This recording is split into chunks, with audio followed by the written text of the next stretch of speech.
boa noite a todos. Que Deus seja conosco hoje e sempre. Perdoa a minha voz, peguei uma gripe, depois perdi um pouquinho a minha voz. E ela hoje piorou um pouco, bem no dia do curso, mas vai dar tudo certo, se Deus quiser. É uma alegria muito grande mais uma vez estar aqui. Agradeço a Thaís, pelo convite, pela amizade, por estarmos sempre com planos, com ideias, em favor da divulgação da doutrina espírita, que no fundo é em favor de nós mesmos. Cumprimento os trabalhadores aqui da casa, que eu gosto muito, os amigos também aqui, que estão presentes. E vamos fazer mais um estudo dinâmico, em complemento ao Livro dos Espíritos. Estamos no roteiro certo, porque Kardec vai dizer no Livro dos Médiuns que, para compreender o Livro dos Médiuns, temos que ler primeiro o Livro dos Espíritos. Então já fizemos esse estudo previamente. Então vamos começar com essa obra tão extraordinária que Kardec desmistifica a mediunidade. Kardec nos traz um conceito puramente racional do que significa essa faculdade. Assim como nós dissemos em relação ao Espiritismo, que não é muito fácil conceituar o Espiritismo assim no primeiro momento. Também não é fácil conceituar a mediunidade. Ela é um conceito que nós vamos ampliando a cada momento que nós vamos lendo, vamos vendo os textos de Kardec e dos autores complementares que vieram na sequência. Tudo que se escreveu depois de 1861, no ano que Kardec publicou a obra, tudo vai se conectar com essa obra. Hoje existem dezenas e dezenas de obras mediúnicas, claro, as que eu me refiro à luz da doutrina espírita, porque vamos ver também que a mediunidade não é um patrimônio da doutrina espírita, ela é um patrimônio do ser humano. Mas Kardec deu um olhar diferente de outras pessoas, de outros estudiosos. E é isso que nós vamos começar a ver então nesse nosso estudo dinâmico, O nosso tempo é limitado, como de costume. A obra é extremamente densa de conteúdo. É uma obra muito substanciosa. É uma obra que Kardec realmente se entregou para entregar um trabalho de altíssima qualidade. É claro que nós temos que ler essa obra, estudar durante muitos e muitos anos. Eu estudo a obra há muito tempo e mesmo assim, a cada época, a cada ano, eu tenho aprendido mais com ela. Então a estrutura do nosso estudo, ela vai abranger 5 encontros, são as 5 quintas-feiras do mês de agosto. Então o nosso primeiro encontro hoje é a introdução e a primeira parte. Ao contrário do Livro dos Espíritos, a introdução é mais sucinta. Ela é bem sucinta. E a primeira parte também não é tão ampla como é a do Livro dos Espíritos. Aí nós temos a segunda parte da obra, que é bem mais extensa, que é o amplo estudo da mediunidade, das modalidades de médiuns, de faculdades mediúnicas e de outros detalhes também. Aí eu dividi de acordo com alguns capítulos os encontros seguintes. Então, no próximo encontro, nós vamos começar a segunda parte, capítulo 1 ao 13. Depois, capítulos 14 ao 22, capítulos 23 ao 26, capítulos 27 ao 32, e vamos então finalizar assim o nosso estudo. Lembrando que o Livro dos Médiuns, ele é um livro que às vezes ali uma palavra, uma expressão vai requerer um desenvolvimento maior. Então isso que vocês têm que ter em mente, tá? E eu costumo falar, a obra ela foi escrita em 1861. E Kardec ele teve uma noção de mediunidade, digamos assim, própria de uma pessoa missionária. Porque ele via na mediunidade, embora ele vai trabalhar todas as possibilidades, só estou antecipando alguns fatos, para nós termos uma visão mais ampla da obra. Mas ele vai trabalhar a mediunidade basicamente voltada para a construção do conhecimento espírita. Enquanto que hoje, modernamente, no nosso movimento espírita, a nossa mediunidade ela é voltada basicamente para um socorro espiritual a espíritos que se encontram em sofrimento.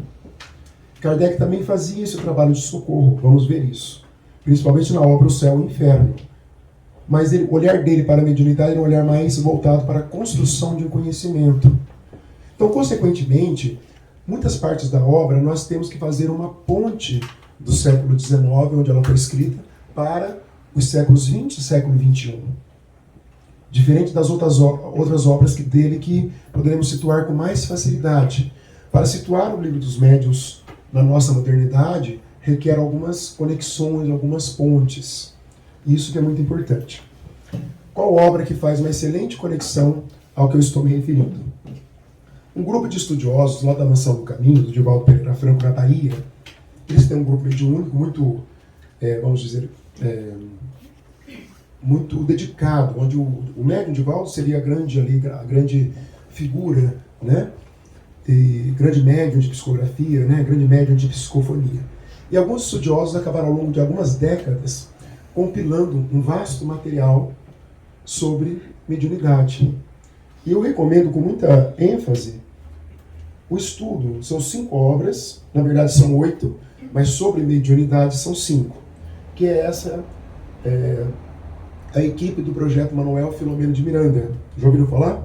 Alguns conhecem, outros não conhecem, né? Então, mas é muito bom. Um deles é um nome muito significativo, Estudando o Livro dos Médiuns. O nome da obra, Estudando o Livro dos Médiuns. E esse livro é extraordinário, que ele faz essa conexão do século XIX, passando pelo século XX, trazendo a mediunidade para o século XXI. O conhecimento, ele é um conhecimento dinâmico, entendeu? Então isso é muito importante. O outro livro, Qualidade na Prática Mediúnica. Quem está na prática mediúnica? Vamos entender a lógica também. Né? O Livro dos Médiuns não é só para quem está na prática mediúnica. Nós vamos entender que a mediunidade é uma faculdade humana. E não é só praticada em uma reunião mediúnica. Ela é praticada 24 horas por dia, por todos os seres humanos. Vamos entender esse conceito também. As reuniões mediúnicas, né, que nós fazemos hoje no nosso movimento espírita, não só nós fazemos, outras religiões fazem, outros movimentos fazem seus contatos com o plano espiritual. Esse livro é de uma profundidade, Consciência e Mediunidade. Um livro filosófico profundo. Os livros são relativamente simples, né? Não são livros como o próprio Livro dos Médiuns, mais denso, mas muito bons. E o 5º livro é o Vivência Mediúnica. Né? Todos vão se conectando, trabalhando lá a figura do médium, outro lado a figura de quem está numa reunião mediúnica, seja o dialogador, seja outro médium de apoio, ou quem está na direção de um centro espírita, embora não participe da reunião, mas está ali também conectado com uma reunião mediúnica. Eu também não estou no trabalho mediúnico atualmente, mas eu gosto de difundir a mediunidade, então é um trabalho muito bom. E para complementar os 8 livros da coleção, o Atendimento Fraterno, que nós fazemos também no nosso movimento espírita, né? A pessoa chega com problema, ou quer conhecer um pouco mais da doutrina da casa, tem o chamado Atendimento Fraterno. E os 2 livros muito bons também é o Passes, Aprendendo com os Espíritos, e a Terapia pelos Passes. Aí se conclui essa obra de 8 volumes, que eu recomendo com muito entusiasmo. Em cada um dos nossos encontros eu vou trazendo outras obras, porque algumas são realmente fundamentais. Todas, né, escritas para compreendermos o Livro dos Médiuns. Do Espírito André Luiz, eu trouxe 2 hoje, embora ele escreveu 13 obras, a chamada, né, Vida no Mundo Espiritual. Ele tem outras obras escritas também, mas tem 2 obras que são fundamentais. Na verdade são 3, eu vou trazer a outra na próxima, que é o Obsessão e Desobsessão. Mas o Mecanismos da Mediunidade. Esse é um pouco mais complexo, um livro mais científico, né, tem mais a ver com a parte do perispírito, da importância do perispírito para a mediunidade. E o livro Nos Domínios da Mediunidade, esse é um romanceado, esse é mais simples, e metade desse livro aqui, interessante, se passa em 2 horas durante uma reunião mediúnica. Metade do livro se passa em 2 horas, para vocês verem como que eles descem nas minúcias. Eu acho isso extraordinário dos espíritos, né? Ele vai descrever em 2 horas o que acontece em uma reunião mediúnica. Mas não é aquela reunião mediúnica onde os membros terminam, vão para fora, aí os espíritos acompanham e começam a falar deles. Isso é lá do Missionários da Luz. Né? Aquela ali tem problema na alimentação. Estou vendo os fluidos da carne que a pessoa comeu. O outro tem na área da sexualidade. O outro, e vão explicando, né? Cada um ali, os problemas de cada um. E o livro do William Crookes, que foi um grande estudioso, contemporâneo de Allan Kardec, William Crookes era um químico inglês e ele foi designado pelo governo inglês para fazer um trabalho de pesquisa, vamos ver um pouquinho mais, sobre os fenômenos de materialização de espíritos. E ele era um cientista, não é ligado a religião nenhuma e nem ao espiritismo nascente. Ele não era ligado a Allan Kardec. E ele começou a estudar com médiuns de efeitos físicos, materializações, e ele publicou esse livro, Fatos Espíritas. Então esse livro é um compêndio das experiências que ele fez entre 1871 a 1873, lá em Londres, salvo engano. Foram todas lá. Então aqui tem a descrição desses fatos também. Tá? Não é um livro espírita, é de fatos espíritas. Quando nós falamos de livro espírita, temos que falar que estão de acordo com Kardec, com a filosofia espírita. Quando é fatos espíritas, são geralmente ligados aos chamados efeitos, a mediunidade de efeitos físicos, materializações, aquela mediunidade que as pessoas até hoje têm mais curiosidade. Querem ver espírito, né? A minha mãe que desencarnou, meu pai que desencarnou, quero conversar com eles, quero que ele apareça aqui. As pessoas têm essa curiosidade. Mas vamos entender que isso é bem algo principiante, né? Kardec vai trabalhar assim. Vamos iniciar. Tem os outros 3 de Kardec, mas esses são especiais, mais na sequência. Porque é um estudo dinâmico, né? Para quem fez comigo o Livro dos Espíritos vai se lembrar, e para quem não fez, um estudo dinâmico é um estudo mais vocacionado para nós apresentarmos um mapa de conhecimento, um mapa de estudo, um mapa de compreensão da obra.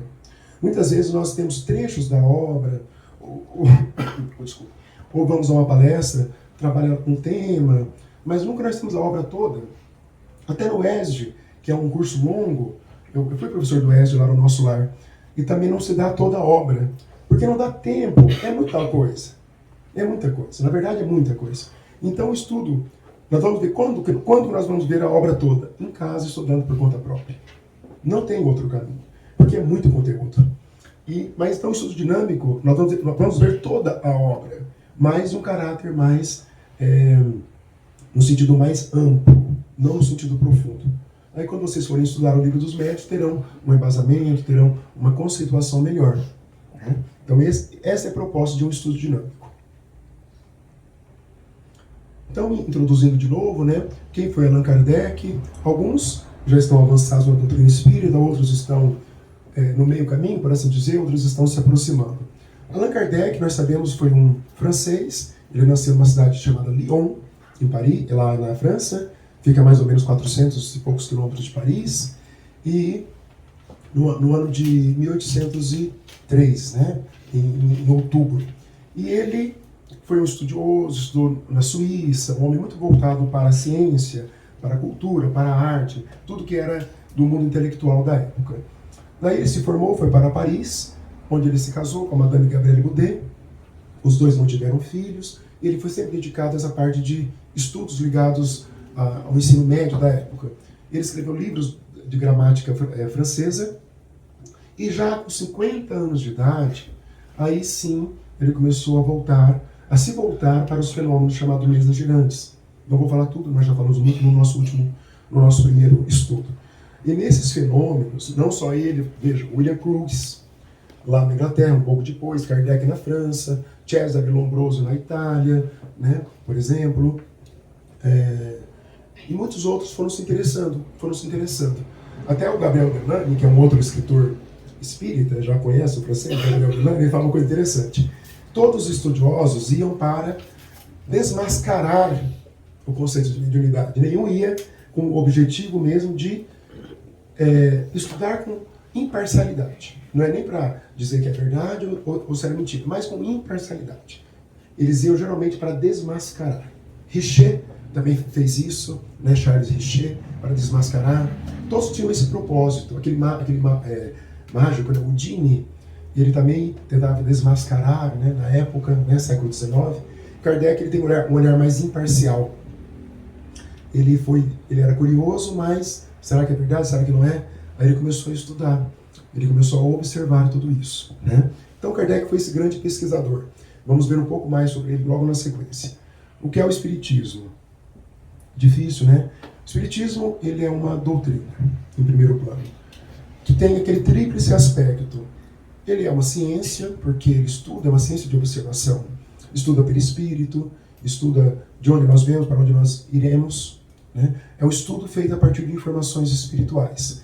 Não é uma ciência, como é uma ciência aqui humana, por assim dizer, como é a física, a biologia. Não é. É uma ciência com um conjunto de conhecimentos que veio dos espíritos, organizado por Allan Kardec. Isso é bom que fique bem claro, né? Porque espiritismo é uma palavra criada por Allan Kardec. Palavra espírita criada por Allan Kardec. Mediunidade criada por Allan Kardec. Todas as outras religiões, movimentos que se apropriaram, fizeram muitas vezes de maneira incorreta. Porque Kardec vai dar os seus pressupostos de construção de conhecimento que até hoje permanece intacto. E os espíritos confirmaram tudo isso. O espiritismo tem esse aspecto também filosófico, que é um conjunto de conhecimentos, de aspectos morais, que nos ensinam sobre as leis divinas, que nos ensinam da parte moral do Cristo, que refletem as leis divinas. É um conjunto de conhecimento. Essa é a parte filosófica. E a parte religiosa é quando nós pegamos a parte científica, a parte filosófica, nos conectamos isso e nos voltamos à divindade, nos voltamos a Deus. Porque o Espiritismo não é uma religião de dogmas, não é uma religião de roupas diferentes, onde há religiosos, onde há uma autoridade religiosa. Não existe isso na doutrina espírita. O movimento espírita é um conjunto de esforços, é diferente do movimento espírita de espiritismo. O movimento espírita é um conjunto de esforços. Então o núcleo Musita Pedroso é um conjunto de esforços de pessoas que querem difundir a doutrina espírita e também aprender para si mesmo, para si próprio. Aqui é o núcleo, nasce com essa. O Centro Espírita, o nosso lar lá, que é mais antigo de Londrina, nasceu com esse propósito, há mais de 80 anos atrás. Pessoas se reuniram com esse propósito. Né? Então, se reúne. Mas, independente disso, o Espiritismo ele vai seguir firme. Se todas as casas espíritas desaparecessem, não desapareceria o Espiritismo. Se todas as igrejas desaparecessem, não desapareceria o cristianismo. Entenderam a diferença? Né? O Espiritismo ele é um conjunto de leis divinas e é a própria revivência do cristianismo. Isso é o Espiritismo. E o que é mediunidade, afinal de contas? Né? Essa faculdade que Kardec vai trazer desde a introdução do Livro dos Espíritos. Então, a mediunidade também tem vários conceitos, complementares uns aos outros. Mas o primeiro conceito que nós temos que memorizar, para que nós sigamos numa ideia interessante, é uma faculdade humana por meio da qual nós travamos contato com o plano espiritual. E o plano espiritual se comunica conosco. Isso é mediunidade. Todos os seres humanos somos médiuns, mas uns em graus diferentes uns dos outros. Geralmente nós limitamos a palavra médium para aquele médium ostensivo, como o Chico Xavier, o Divaldo Franco, aquele médium que realmente tem as suas faculdades mais bem delineadas, onde o espírito se comunica, ele vai ali verbalizar, no caso de uma psicofonia, e o raciocínio que é transmitido nessa verbalização é bem diferente daquele raciocínio do próprio médium encarnado. Isso é uma mediunidade mais pura, mais difícil, é mais rara. Mas todos nós somos mesmo no sentido que nós captamos pensamentos do chamado plano espiritual. Isso é mediunidade, no sentido amplo da expressão. Isso é mediunidade. Todos nós, com certeza estou aqui também sendo intuído por espíritos. Aqui estamos também no trabalho mediúnico, não naquele mediúnico de uma reunião mediúnica, mas nesse sentido amplo de sofrermos a influência do chamado plano espiritual. Então a mediunidade está no campo da comunicação. Está no campo da comunicação. Né? Sempre haverá um espírito tentando se comunicar. No começo da doutrina espírita, eles tentavam se comunicar com batidas, né? Batendo, fazendo barulhos, fazendo algo meio estranho, mas era um processo de comunicação. Aí depois teve a psicografia, aí já vinha textos mais formais, com vários assuntos. Era um outro processo de comunicação. Depois tem as psicofonias. O espírito ele se apropria de uma parte do perispírito, ele se aproxima e começa a se comunicar. É uma psicofonia por ali, né? Tem alguns Eu tenho um CD antigo, já falei disso, no nosso primeiro encontro, que é um CD de psicofonias do Chico. E o espírito dirigente da reunião mediúnica falava pelo Chico. Agora, vamos nos concentrar um pouco mais para que o nosso médium, nosso amigo Chico, ele falando pelo Chico, nosso amigo Chico tenha mais os pensamentos mais organizados para que o espírito tal se comunique. Ele se retirava, aí o outro espírito se comunicava pelo Chico de novo. Então, todo mundo ali, é todo um processo de comunicação. Quando a pessoa chega num ambiente, num hospital, numa penitenciária, numa casa e sente alguma coisa, não significa que ela seja médium. Isso está no outro campo, é o campo dos fluidos. É outra coisa. Não está no campo da comunicação. É uma outra faculdade. Então a faculdade mediúnica, essa faculdade propicia comunicação. Né? Comunicação. A faculdade de amar, por exemplo, é uma faculdade humana. A inteligência também é uma faculdade. São faculdades humanas. Então a mediunidade, ela é própria do espírito. Assim como a nossa capacidade de amar também é própria do espírito. E lendo outros livros, mais adiante, vamos ver que a mediunidade também existe no chamado plano espiritual. Muitos médiuns ali, inclusive médiuns de chamado efeitos físicos. Né? Vamos lá para obreiros da vida eterna. Eles estão na colônia não solar. E todos os espíritos desencarnados. Eu lendo aquele livro pela primeira vez, né, achando que sabia, já estava no 5º livro da coleção. Nossa, olha como já estou avançando na coleção do André Luiz. Achei, de repente, eles estão lá num lugar, na colônia, né, como se fosse um templo, todos desencarnados, uma colônia espiritual.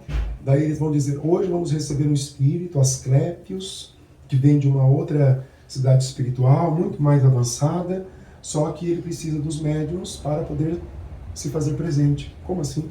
Você está no plano espiritual. Como assim? Mas é uma reunião mediúnica de efeitos físicos, porque, avançando agora um pouco mais, nós vamos descobrir que a mediunidade permite-se que espíritos que se encontram em um plano espiritual se comuniquem com outros que se encontram em outro plano espiritual. Não necessariamente entre encarnados e desencarnados, mas pode ser entre desencarnados que estão em um plano espiritual com outros desencarnados que se encontram em outro plano espiritual. Uma coisa não é tão fácil como nós imaginávamos que fosse numa primeira vista, né? Então são possibilidades mediúnicas, mas isso está na obra do André Luiz, né? André Luiz já está mais adiante na construção do seu pensamento. Então a mediunidade, no primeiro momento, é uma faculdade humana que permite essa comunicação com o chamado plano espiritual. Alguns aspectos históricos, né? Da concepção mística para a pesquisa científica. Então a mediunidade, por ser faculdade humana, ela sempre esteve conosco, desde os primórdios da nossa racionalidade. Sempre esteve conosco. E todos os povos, quando eles começaram a se organizar em termos de religião, o povo indiano mais antigo em termos de religiosidade, aí começaram já manifestações. Eu estava lendo sobre isso entre ontem e hoje, né? Os livros sagrados, né? Os Vedas, lá da Índia, por exemplo, já dizia que alguns de nós tínhamos espíritos nos acompanhando, isso muito tempo antes de Cristo. Os egípcios, por exemplo, tinham contato com a significação da morte, com outros espíritos, sempre havia espíritos ali presentes. Aí o povo hebreu, de onde surgiria a raiz cristã, depois o próprio espiritismo, os chamados profetas, nada mais eram do que espíritos, médiuns, que captavam ali pensamentos. Os 10 mandamentos, eles vieram pela mediunidade de Moisés. Moisés colocou que era Deus, porque talvez ele também não teve essa concepção, que não era Deus, é claro, eram espíritos ali, que estavam, né, ali transmitindo os 10 mandamentos para ele. Né? Isso por volta de 1400 anos antes de Cristo. Né? Ele captou ali lá no Monte Sinai, segundo as tradições, os 10 mandamentos, que, né, guiaram o povo hebreu durante 1400 anos. E vários profetas, profeta Elias, por exemplo, aquele que matava, que não acreditava em Moisés. Depois ele voltaria como João Batista. Como Elias, ele mandava, né, cortar a cabeça das pessoas que não acreditavam em Moisés. Aí ele voltou como João Batista. Como que ele veio desencarnar? Né? Dente, né? Olho por olho, dente por dente. A lei que Deus aplica, não nós. E Jesus falou, né? Mas Elias já veio. Tá lá no Antigo, no Novo Testamento. Jesus falou, mas Elias já veio. Aí eles entenderam que Jesus falava de João Batista. Isso está lá, no Evangelho. É uma das provas da reencarnação, entre muitas outras que se encontram na Bíblia, muito embora as tradições cristãs reneguem isso. Aí veio Jesus, né? Os evangelhos também, eles são recheados de eventos mediúnicos, né? O sonho que Maria teve anunciando o nascimento de Jesus, né? Um sonho de natureza mediúnica, porque veio um anjo comunicar. Esse é o típico conceito da mediunidade, né? Só que eles sempre colocam anjos como sendo algo, né, fora da humanidade. O Espiritismo colocou tudo isso dentro da humanidade. Anjos são espíritos que estão, né, num patamar um pouco mais ali à frente, dentro da nossa rota evolutiva.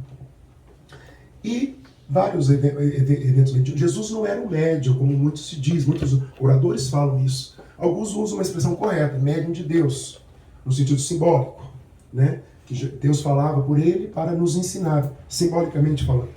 Só que ele não era um médium. Por que ele não era um médium?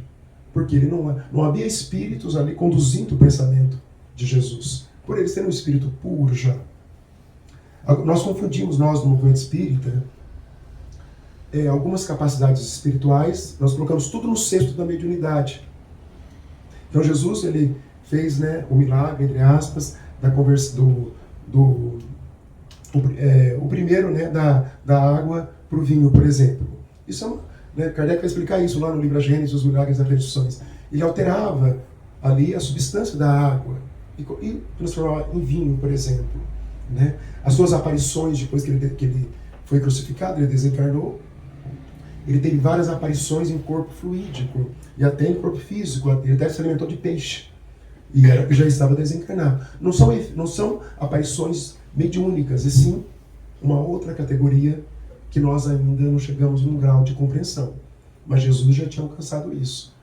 Mas, quando estamos falando de mediunidade, estamos falando de que há espíritos por trás. No caso de Jesus, só Deus, né, por ele ser um espírito perfeito, né? Isso, a grosso modo falando. Mas toda vez que apareceram fenômenos ao longo da humanidade, desde a antiguidade, Jesus, depois de Jesus, tudo era muito místico, tudo estava no campo da religião, sem muita explicação, sem muito enfrentamento. Era um campo místico. Né? As bruxas que eram queimadas porque viam espíritos, era tudo místico. Não havia um debruçar sobre isso. Será que existe? Será que podemos nos comunicar com o espírito? Não existia isso. Isso só veio acontecer no século XIX. Foi o start para compreendermos a mediunidade. Por isso que é da concepção mística, que foi durante todos os séculos, até o século XIX, com todos esses estudiosos. Né? Kardec foi um deles, e foi o maior de todos. E nesse século XIX teve um fato, que pela tradição se costuma colocar como sendo o primeiro fato, que despertou um olhar mais científico, que é o caso das irmãs Fox, nos Estados Unidos. Isso em 1847, 10 anos antes da publicação do Livro dos Espíritos. Para quem não se lembra, só relembrando rapidamente, as irmãs Fox eram duas adolescentes, uma de 11 anos, que é a Kate, e a irmã dela de 14 anos. Qual o nome dela? Quem lembra? Esqueci agora. A Margaret e Kate. E elas moravam no condado, no estado de Nova York, e começaram a ter esses barulhos, né, estranhos, batia na porta. Elas eram da igreja metodista. Olha onde que os espíritos vão se comunicar, né? Olha onde. Na igreja metodista, aquelas tradicionais americanas. Olha onde que eles vão querer se mostrarem, né? E começaram a batia naquela casa, né? Casa rural, colônia, madeira. Aí elas resolveram questionar, afinal de contas, o que está acontecendo, né? Quem é você? Depois de muito tempo, com várias testemunhas. Aí começou o primeiro contato, a primeira troca de ideias de que se tem notícia de maneira mais organizada. Isso em 1857. E esse espírito começou a dar algumas informações, que ele teria sido morto onde elas estavam morando com a família. Ele foi vítima de um homicídio. Porque aquela casa onde elas moravam com a família ela era uma pensão, uma pequena pensão, e esse homem um dia foi se hospedar nessa pensão. Tinha um casal que explorava ali essa pensão. E esse casal, muito ganancioso, acabou matando, foi um latrocínio, na verdade, para se apropriar dos bens dessa pessoa. E depois, no porão dessa casa, muito antiga, eles tiraram lá, eu acho que concreto, não sei, antigo, né? Mas concretaram o corpo no porão. Só um minutinho.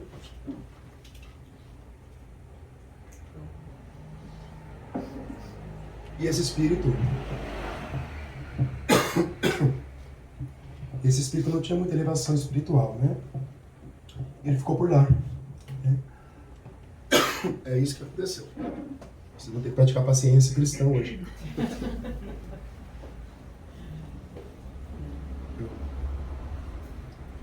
Essa parte eu não coloco no Instagram, tá? A parte da gripe que eu peguei, né? Eu viajei.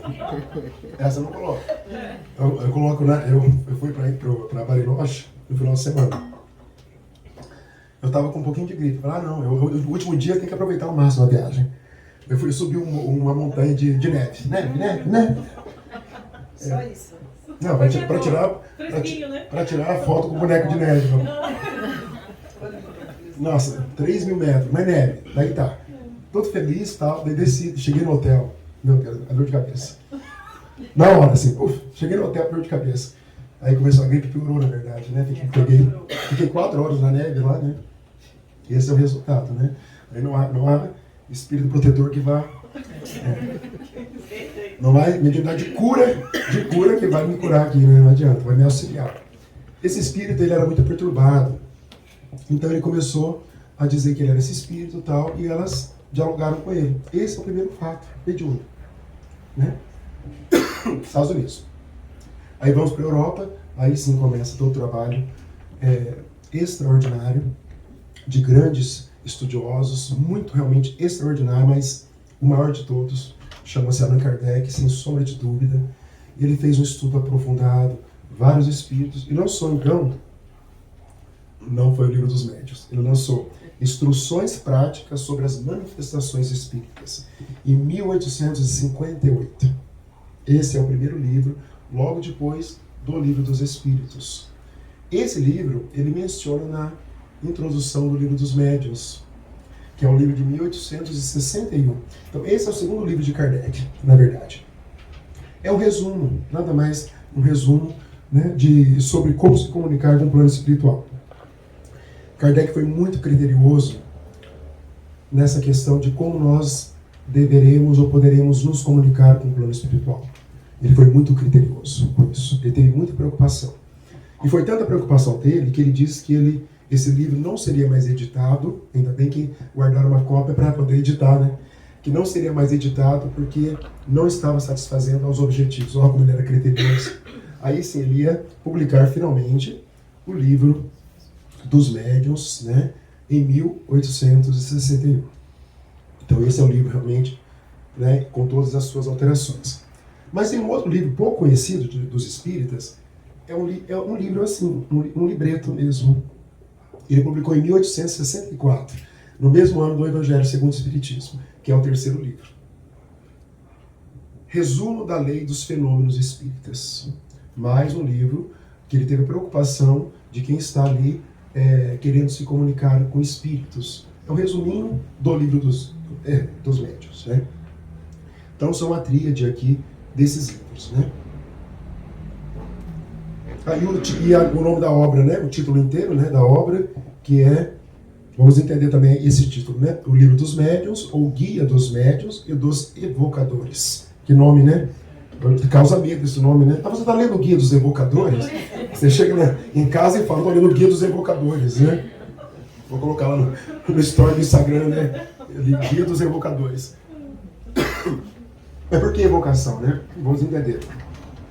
Kardec evocava espíritos. Evocar é chamar espíritos. Hoje nós não evocamos mais. Então, quem está numa reunião mediúnica, vai lá, 8 pessoas em média, né? Geralmente, um pouco menos, um pouco mais. Fazemos um estudo, fazemos uma prece, aí nós esperamos os espíritos se comunicarem. É isso que acontece. Alguns são sofredores, né? Suicidas, ou que ignorantes, mas sempre tem uma equipe espiritual, sempre assim, desde que a equipe encarnada dê suporte valoroso para a equipe espiritual. Né? Vamos entender isso também ao longo do nosso estudo. Então, quem organiza o trabalho, quem organiza o espírito que vai se comunicar é o plano espiritual. Não existe trabalho mediúnico sério no nosso plano aqui sem que haja uma equipe espiritual por trás disso. E uma equipe espiritual muito capacitada. Muito capacitada. Quem leu, por exemplo, Missionários da Luz, vai ver um Alexandre, o instrutor Alexandre, que dirigia uma reunião mediúnica. Um espírito extraordinário. E era ele que organizava quem iria se comunicar na reunião mediúnica. Porque tem vários critérios. Não é só que o espírito vai se comunicar ali e passa a se comunicar. Porque tem que ter a sintonia entre médium, vamos ver isso também. São vários elementos, vários fatores para que o espírito se comunique. Kardec, ele era um missionário. Ele estava muito à frente, então ele evocava o espírito. Ele evocava. Por exemplo, o espírito de Sócrates, ele tinha essa autoridade. Né? Evoco em nome de Deus o espírito de Sócrates. Ele fazia essas evocações. O espírito de Sócrates, se tivesse disponibilidade, poderia ali se comunicar pelo médium. Kardec não era médium, Kardec ele era pesquisador. Ele tinha uma equipe de médium ali, né, de psicografia. Hoje a maioria das nossas reuniões são mais de psicofonia. Na época eram mais de psicografia também. Ele evocava o espírito. Ali os médios ficavam postos, lá na Sociedade Espírita de Paris, com a pena, e aí começava-se, se o espírito evocado, né, começava a se comunicar ali pela mediunidade de algum médium ali presente. Mas era toda uma equipe. Né? São Luís era o espírito que dirigia a reunião mediúnica ali da Sociedade Espírita de Paris. Então ele evocava. Alguns espíritas, até alguns estudiosos, dizem que nós podemos evocar. Eu não acho errado evocar. Mas o Emmanuel fala assim, não é aconselhável. Diferente de ser errado. Emmanuel fala assim no livro O Consolador. Não estamos entre os espíritos que aconselham as evocações. Ele fala. Né? Porque nós não sabemos ali qual espírito, se aquele a quem nós estamos evocando, se ele realmente pode comparecer ali. Nós não sabemos. Kardec era missionário, estava organizando, então, né, é outro patamar de comunicação com o plano espiritual. Então, guia dos evocadores é de quem evoca, mas podemos dizer hoje guia de quem está trabalhando em uma reunião mediúnica. Marcelo, pois não. mas ele talvez porque tivesse muita proteção para poder. Mas muita. Estamos falando de espíritos extraordinários. Né? Uma pleiade de espíritos de Santo Agostinho, que ele coloca lá, João Evangelista, Paulo de Tarso estaria lá. Né? E próprio Jesus tem algumas comunicações de Jesus, embora Kardec coloca aquilo como sendo algo... ele deixa assim, cada um tem a sua interpretação, ele vai dizer assim, mas Jesus também teria dado comunicações. Então só é uma pleiade de espíritos, né, que estava ali por trás do livro dos Espíritos. Né? E quem for ler realmente, estudar o livro dos Espíritos, como nós fizemos, nós vamos ver ali realmente a grandiosidade daqueles ensinamentos. Né? Não é qualquer espírito que teria aquilo lá. Não é. Não adianta que não é. E agora entrando propriamente dito na obra, um pouquinho então da introdução, né? Qual que é a proposta da obra, qual que é a preocupação que Kardec vai ter para nos apresentar aqui o fenômeno mediúnico. Olha que coisa mais curiosa, o título do primeiro capítulo, Há Espíritos. Ele já tinha escrito o livro dos Espíritos, só que ele tem aquela preocupação sempre de demonstrar para os chamados incrédulos, ele falava muito, não usava muito, né? Incrédulos, que são os que não acreditavam, né? Afinal de contas, há espíritos, ele vai trazer todo um raciocínio lógico, vamos ver isso para comprovar. Do maravilhoso e sobrenatural. Kardec, aqui é diferente, né? Eu não sei falar o nome, né? Tecnicamente falando, mas perde uma parte, né? Aqui. Do maravilhoso e sobrenatural, né? Isso não existe na doutrina espírita. Os espíritos realmente mais destacados Eles não trabalham com misticismo, com maravilhoso, com sobrenatural. Trabalham com as leis divinas que nós estamos conhecendo.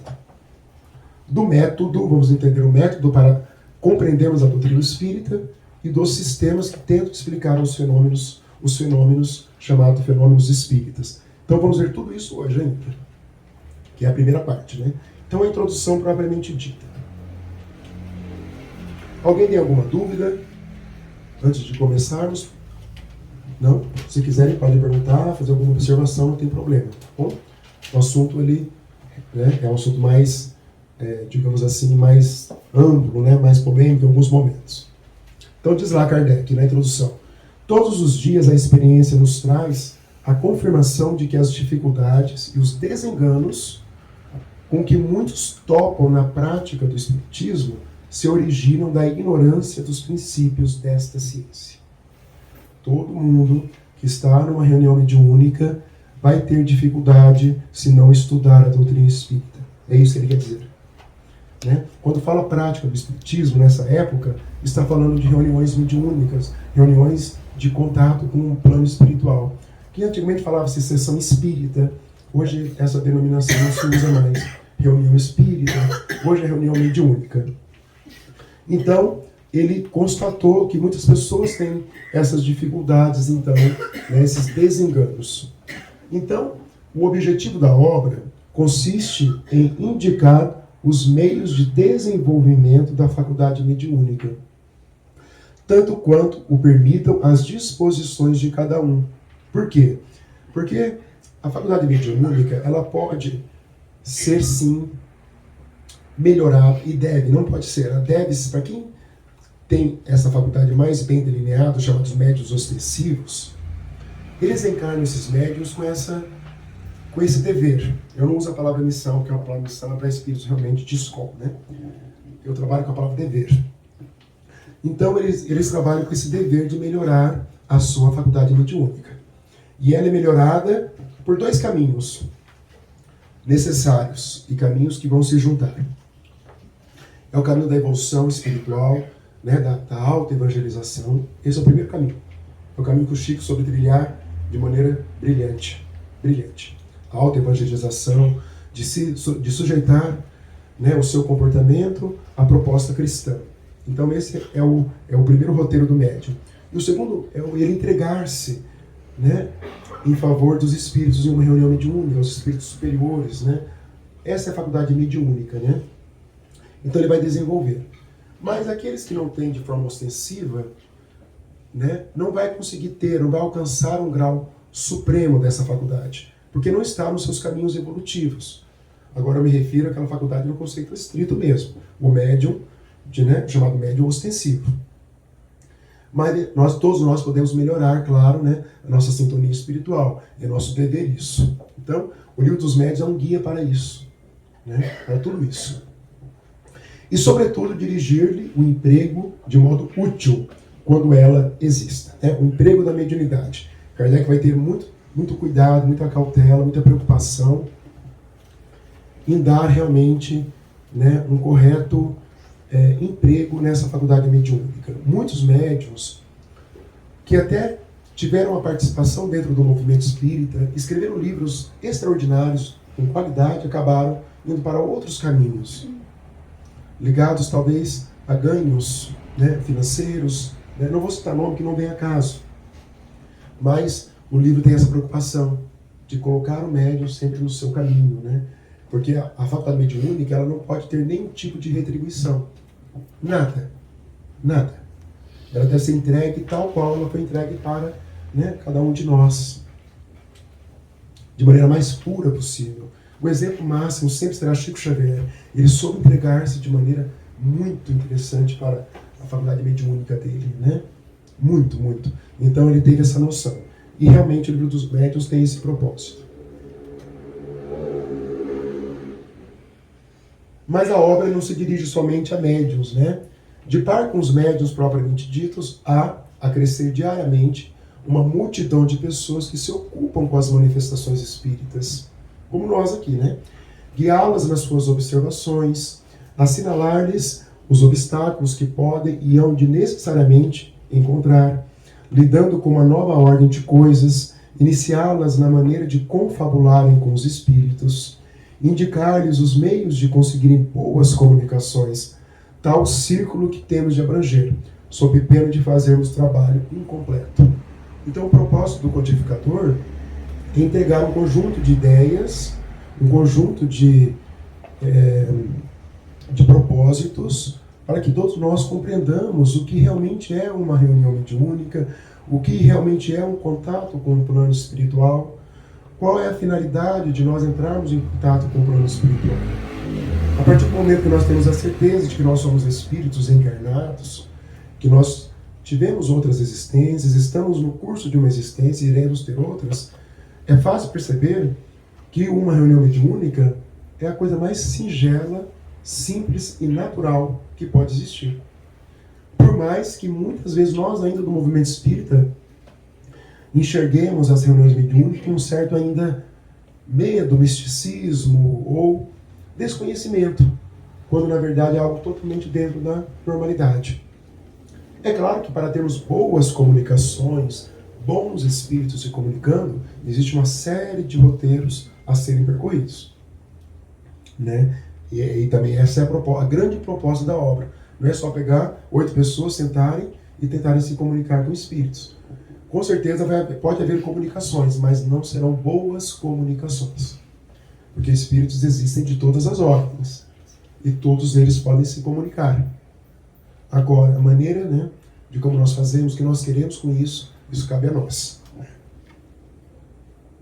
Então, o Livro dos Médiuns nos apresenta esse grau de maturidade com o contato com o plano espiritual. O fundo é isso, essa maturidade com o plano espiritual.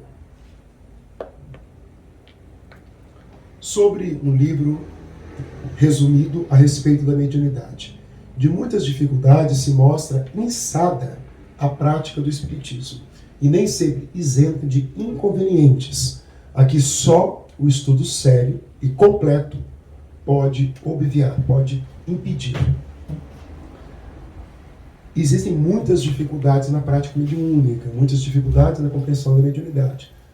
Talvez a maior delas chama-se obsessão, que é o assédio dos espíritos ignorantes em relação a nós. Talvez vamos ter aqui uma aula, um próximo encontro sobre, né, a obsessão.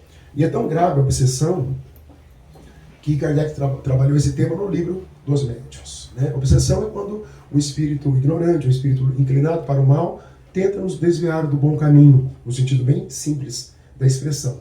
Mas existem várias maneiras, vamos dizer, que isso acontece no plano de provas e expiações. Então, esses inconvenientes, só o estudo sério e completo da obra pode impedir.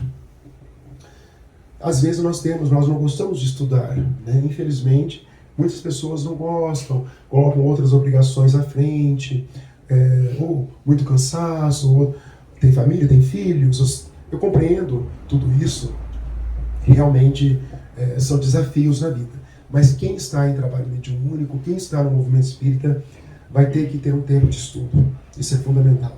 Isso é fundamental. Porque o estudo vai abrir os horizontes, o estudo vai abrir as nossas lentes espirituais para algo melhor. Né? E o estudo, ele é perene, ele é constante. Vamos entender ainda hoje isso, essa preocupação do codificador.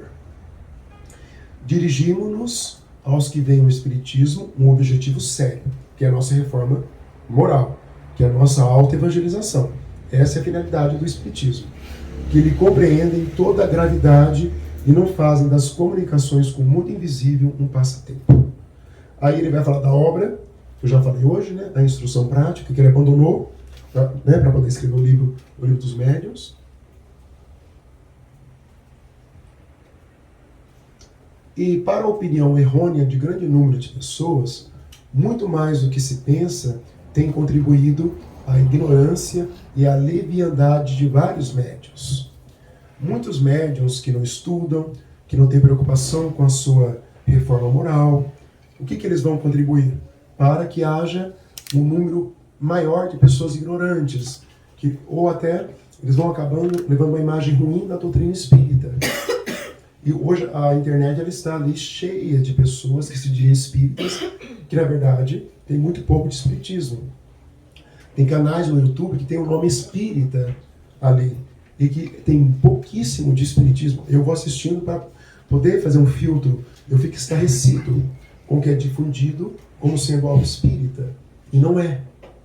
Não é porque colocou a palavra reencarnação, a palavra, o nome de Chico Xavier, que eles gostam de colocar o nome do Chico em tudo, que é um nome que tem credibilidade. Coloca lá Chico Xavier, Kardec, Jesus, reencarnação. Bastou, na visão dessas pessoas, em ser algo espírita. E não é. Porque Kardec, Chico, Cristo, e todo esse conhecimento tem regras, tem um conhecimento sólido, existe uma fundamentação por trás de tudo isso. E não é assim, né? Então nós temos que ter cuidado, senão nós vamos levar um conhecimento ruim, né, para outras pessoas, né? Então Kardec diz isso: ignorância e leviandade de vários médios que não estudam, que não querem se debruçar, né, sobre tudo isso que é necessário, né, para tudo isso. Uma vez eu dei um curso sobre de diálogo, né, com os espíritos numa outra casa espírita. Não foi aquele nosso que não, foi uma outra casa espírita. E eu falando que o médico tem que estudar, eu falando assim, reproduzindo as ideias do codificador. E Kardec vai reproduzindo. Porque se o médium não estudar, não vai haver ali uma proteção de uma equipe espiritual em favor do plano encarnado, né? Lá, os 8 envolvidos encarnados numa reunião de um dado centro espírita. Tem que ter uma equipe espiritual ali que vai ali organizar os trabalhos. E eu falando, explicando isso, ele falou assim: eu não acredito que não tenha proteção. Claro que tem, independente de qualquer coisa. Estando numa casa espírita, tem que ter proteção. Tem que ter proteção. Não é isso. Eu falei: não, você está errado. Não é o rótulo casa espírita, o rótulo eu sou médium, eu sou dialogador, que vai trazer a proteção.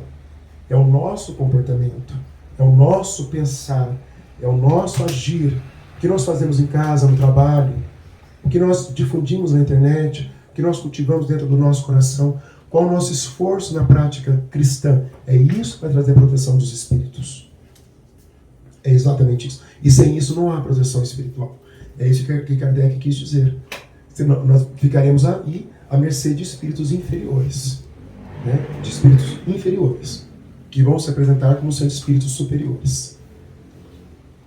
O Espiritismo realizou imensos progressos a partir do momento em que se tomou o rumo filosófico. Quando ele saiu do campo das observações, aquela mediunidade de efeitos físicos, de mesas girantes, Kardec viu que havia mais do que curiosidade, aí sim que ele se tornou a filosofia, o Espiritismo, né? Aí o Livro dos Médiuns como segmento de O Livro dos Espíritos, mas independentes, né? E o vocabulário espírita, ele chegou a anunciar que ele faria um vocabulário espírita, só que não deu tempo, né? Imaginamos os que estudam Kardec, eu li uma vez que não deu tempo porque muita obra, muito intensamente a produção dele, ele deixou de lado. Esse livro aqui, o mais interessante, tem esse vocabulário, que é um mini dicionário de espiritismo, dentro desse livro. Mas ele não publicou, porque ele falou que ia fazer um outro vocabulário mais completo, mas não publicou. Então ficamos só com esse, que não foi editado, né, na época de Kardec, depois que ele publicou o livro dos médiuns. Pois é, né? Esse aqui eu encontrei no sebo. É difícil, é muito raro. Cada dia é pior, porque as federações, pelo que eu tenho reparado, uma crítica no bom sentido, elas têm demorado para editar os livros, elas não editam. Eu tenho reparado isso, sabe? Nossa, eu fui lá na livraria do Nosso Lar, não é crítica isso, isso é uma tônica. Quando eu era aluno do ESD, há muitos e muitos anos atrás, eu era fascinado pela livraria do Nosso Lar. Do Nosso Lar, né? Da Santa Catarina. Imagina como deve ser do Nosso Lar lá. E ela era completa, assim. Ela era fascinante. Ela era fascinante. Completa. Aí os anos foram passando, as edições foram desaparecendo, a internet foi tomando, né? Foi crescendo, né? Fui procurar um livro esses dias do Chico, um livro físico, né? No Google. Digitei, apareceram os 420 livros deles em PDF no site, né? Entenderam? Como é fácil? Enfim, né? Hoje não tem mais essa grande usada. É difícil encontrar. Será que a gente não encontra na internet? Pode tentar. Talvez um sebo online, né? Eu encontrei. É difícil. O Viagem Espírita Eu procuro a origem da FEB, não encontro. Eu tenho viagem espírita, mas não é o da FEB. Eu queria o da FEB. O da FEB eu não tenho. É muito raro, talvez só pela internet mesmo. É muito raro. Muito raro, né? Mas é bom Os ter. instrutores não recomendam, né, Marcelo? Às vezes alguns instrutores nem sabem. Nem sabem, nem estudam. Esse também é muito raro, né? Vai se perdendo. Tá se perdendo. É muito raro. É uma pena, né? Uma pena. A internet veio com tudo mesmo. Eu sei que eu leio também pela internet, mas alguns livros físicos, né, são essenciais, né? Mas enfim, realmente é muito difícil, né? Cada dia é mais difícil, né? Cada dia é mais difícil. Tudo que é de Kardec eu tento comprar, né? Mas já tá, é mais raro hoje. Então agora vamos começar a primeira parte, vamos terminar a primeira parte hoje, que ela é relativamente curta, né? E a primeira parte do livro, dos médiuns, é de cunho filosófico também. Alguém vai pensar, ai meu Deus, de novo? Não, é importante para fundamentar mesmo, temos que entender cada vez mais, né? Então, o primeiro capítulo, há espíritos? Afinal de contas, há espíritos, existem espíritos. As religiões têm medo, não gostam de falar, é um mistério, né? Não, ou é só anjo, ou é só demônio, ou Jesus, ou Deus, né? Não tem, é um mistério, é um mistério. Só que o Espiritismo desmistificou o mistério, né? Vamos ver o raciocínio do codificador. Tomemos como ponto de partida a existência, sobrevivência e individualidade que tem no espiritualismo a sua demonstração teórica e dogmática. E no Espiritismo, a demonstração positiva. Palavras difíceis, mas um raciocínio bem interessante. Ele quer dizer assim, né? A sobrevivência, a individualidade do espírito, ela sempre foi antevista, ela foi imaginada pelas religiões. Assim, temos um espírito, nós temos uma individualidade. As religiões pregam isso, desde sempre, antigo. Mas foi pelo espiritismo. Espiritualismo, lembram, né? É tudo que se acredita em algo além da matéria. Então, todas as religiões são espiritualistas, todas. Porque todas as religiões acreditam em algo além de matéria. O espiritismo é uma nova palavra para diferenciar do espiritualismo, porque é mais específico, né? O espiritismo é uma terceira revelação de Deus à humanidade. O que é demonstração positiva? Aquilo que as religiões só antecipavam por raciocínio, o espiritismo prova por meio das comunicações mediúnicas, que existe um espírito ali se comunicando. Isso é demonstração positiva. Qualquer pessoa pode participar depois de faz o ESD, né? Numa casa espírita organizada, ela vai participar da reunião mediúnica. Claro que no primeiro momento a gente morre de medo. Eu me incluo nesse também. Morria de medo. Uma reunião mediúnica. Ficava, né, com a mão tremendo, né? Como o tempo passa, né? A Sônia, lá do nosso lar, que era minha professora. Ficava lá, né, tal. Daí passava, né? Tal. E havia, depois de um certo tempo, algumas comunicações. Eu não sou médium ostensivo. Mas algumas pessoas ali deram comunicações ali, a prova positiva de que existem espíritos mesmo. Porque a fala, né, era diferente, ideias eram diferentes. É claro que tudo no começo vai ser difícil.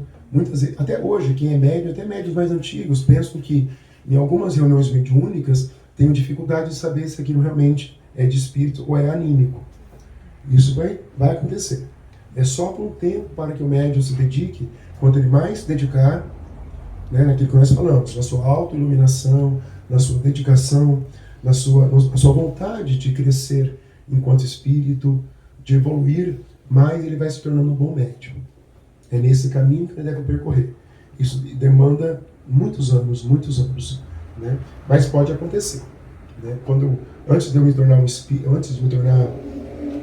trabalhador do movimento, eu estudava por conta própria doutrina espírita. Eu não era do movimento, mas eu tinha curiosidade pelo espiritismo. Espiritismo de Kardec mesmo, né? Os livros de Kardec. Para mim, eu sempre considerei espiritismo ali a partir de Allan Kardec. E outras religiões que também se denominam, eu nunca vi aquilo como sendo espiritismo. E eu ficava estudando aquilo. E eu achava assim, mas eu achava que o espírito se aproximava de um médium e já se comunicava rapidamente. Eu achava que era algo muito automático. Eu não achava, na minha cabeça, isso. Sim. E na verdade não é assim. existe um grau de complexidade muito grande. O próprio Chico, que era um médium extraordinário, falava muito sobre isso, né? Então, a faculdade mediúnica ela é muito sutil, ela é muito, né, é como se fosse um cristal, muito, muito valioso, né, digamos assim. Dizei, em vez disso, que as almas tiram de si mesmas a sua felicidade ou a sua desgraça, que a sorte lhes está subordinada ao estado moral, que a reunião das que se votam mútua simpatia e são boas representa para elas uma fonte de ventura e de alegria, que de acordo com o grau de purificação que têm alcançado, penetram e entreveem coisas que almas grosseiras não distinguem, e toda a gente compreenderá sem dificuldade o que é uma comunicação mediúnica. Esse é o raciocínio do codificador. Todos nós estamos nesse roteiro da felicidade. Hoje nós sabemos que ela decorre do nosso comportamento. Quanto mais nós associarmos a nossa vontade à vontade divina, mais estaremos trilhando um caminho de felicidade, né? O nosso estado futuro, nossa sorte no sentido das consequências dos nossos atos no nosso futuro espiritual, né? A simpatia que nós temos entre as pessoas que nós amamos e vice-versa. Alguns aqui, como eu também, já temos entes desencarnados, mas eu não vejo o dia de eu poder dar um abraço no meu pai e na minha mãe. Os dois hoje estão no plano espiritual. E alguns pais, meus avós, alguns tios, algumas pessoas queridas, né? Eu tenho um primo que desencarnou quando ele tinha 26 anos, de leucemia. Eu quero ver, né? Esse é o conforto, né, que o Espiritismo nos dá. E que pode sim haver comunicações dessas pessoas que se foram. Desde que haja vários elementos. Nós não podemos hoje buscar essas comunicações. Kardec diz que nós podemos sim confabular com os parentes. Podemos, mas devemos ter reservas nisso, no sentido de que talvez não estejam eles preparados para vir nos aconselhar. Então isso é muito complexo, né? O exemplo disso acontece lá no Missionários da Luz, terceiro livro do André Luiz. Um dirigente, um presidente de uma casa espírita desencarna, muito querido pelas pessoas, pelos trabalhadores, uma pessoa de bom coração, ele desencarna. E os trabalhadores começaram a cobrar, mas no bom sentido, uma comunicação dele, ali na própria casa. Nós queríamos rever o nosso presidente, porque ele é muito carinhoso, a gente queria conversar com eles. E o Espírito Alexandre, ouvindo esses pedidos, essas súplicas, resolveu preparar o desencarnado para que ele se comunicasse. E foi um trabalho muito grande. Mesmo sendo um espírita, ele estava abrigado numa entidade, numa instituição de transição. Ele não estava ainda numa colônia espiritual. Mas ele estava ainda um pouco fraco, que é comum quando nós desencarnarmos, ficarmos um pouco fracos ainda, não termos ainda muita vitalidade. Mesmo assim, ele foi preparado no dia. O espírito foi conduzido, alguns dias depois da desencarnação, o espírito foi conduzido a médium que iria, né, servir de comunicação. E a médium sentiu o dia todo ali, tiveram vários problemas naquele dia, a médium tinha um marido bem problemático, enfim, aí foi ter a reunião mediúnica e ele consegue se comunicar. Aí quando termina a comunicação, o que acontece? Vocês lembram? A maioria fala que não é ele, não era ele. E teve um preparo imenso. Não era ele não falaria isso. Começaram a questionar. E era o espírito mesmo, né? Mas qual que era a lógica ali da lição que eles queriam mostrar? Que uma coisa que a gente quer muito não é aconselhado que nós peçamos. Essa é a lógica do capítulo. Porque foi um trabalho imenso do plano espiritual do Alexandre. Eles chamam muito de aparelho mediúnico. Repararam no nome do André Luiz? O aparelho mediúnico, que é o médium, poderia ter dado comunicações para outros espíritos sofredores que iriam melhor aproveitar ali o tempo. Porque são poucos médiums, né, que existem, que trabalham, que ofertam o seu corpo em favor de um socorro espiritual ao plano espiritual. São pouquíssimos médiums no mundo. São poucos. Então o tempo é muito valioso. Ele ficou lá, deu a comunicação dele, foi mais de 30 minutos de comunicação. E quase ninguém acreditou. Quase ninguém acreditou. E a médium ficou desanimada, uma médium muito capacitada, muito competente, mas aí o espírito chegou perto da médium, depois de ter acabado, e num outro trabalho, né, de mediunidade, falou para ela, não fica assim não, você foi dedicada, tal, e ela não ouviu, com as vozes, mas ela ouviu, né, com os fluidos, e ela ficou bem também, né? E é um capítulo interessante que me fez refletir sobre, será que nós vamos pedir é realmente lícito, né? É comum pessoas procurarem centros espíritas para se comunicarem com seus parentes. Elas acham que nós fazemos isso. Pode acontecer, pode, não tem problema nenhum. Mas isso depende do plano espiritual, não da nossa vontade. Chico falava isso no telefone toca. De lá, exatamente. Iam lá, as mães iam lá procurar por Chico, né? Atrás de comunicações dos filhos. Chico era muito bem assessorado por espíritos, né? Por Emmanuel, porque o comportamento dele propiciava isso. Mas desse trabalho de consulta espiritual, também hoje existe aí, teve aqui em Londrina esses dias, né? Esse trabalho de consulta, de atrás de comunicações, isso não é mais recomendado. Isso não é mais, não é que é errado, é diferente. Sabe coisas que nós fazíamos no passado, mas nós aprendemos a fazer melhor? As comunicações espíritas estão nesse campo. Não é errado, mas hoje não, hoje estamos no outro campo, entendeu? Eu tinha vontade de receber uma comunicação da minha mãe, mas eu não peço, né?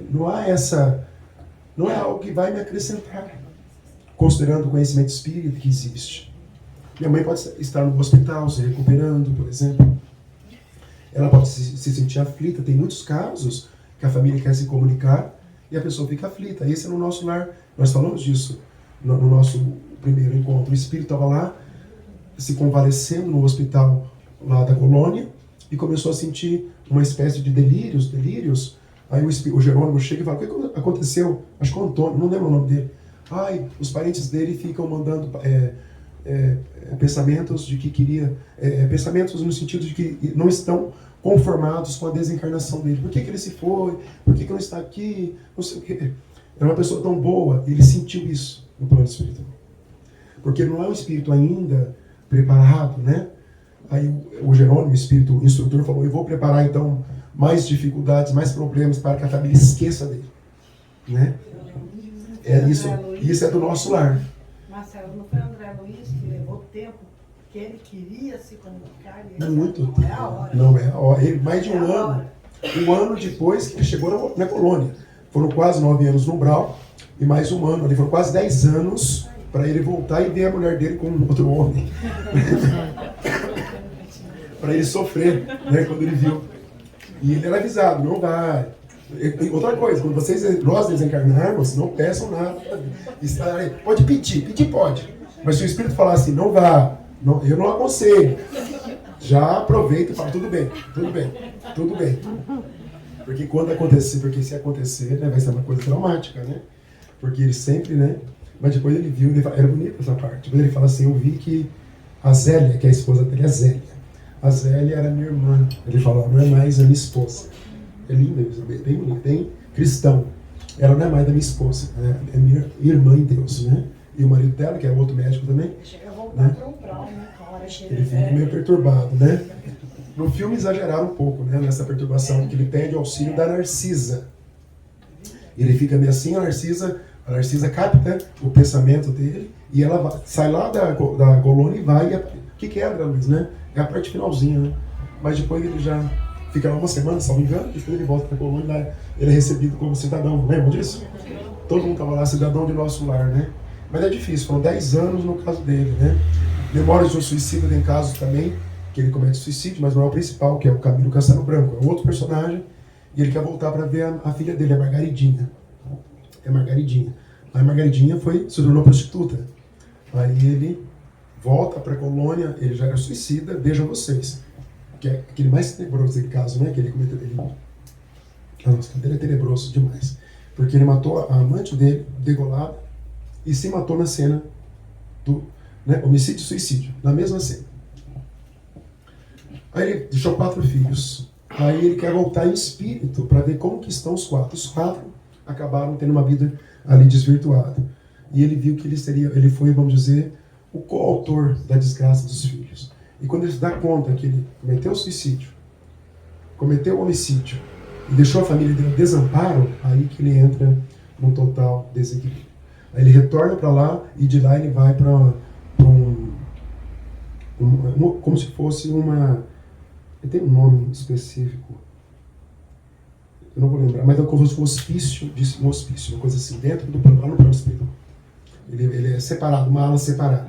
Então nós não podemos realmente fazer pedidos, né? Sejam nós encarnados, desencarnados.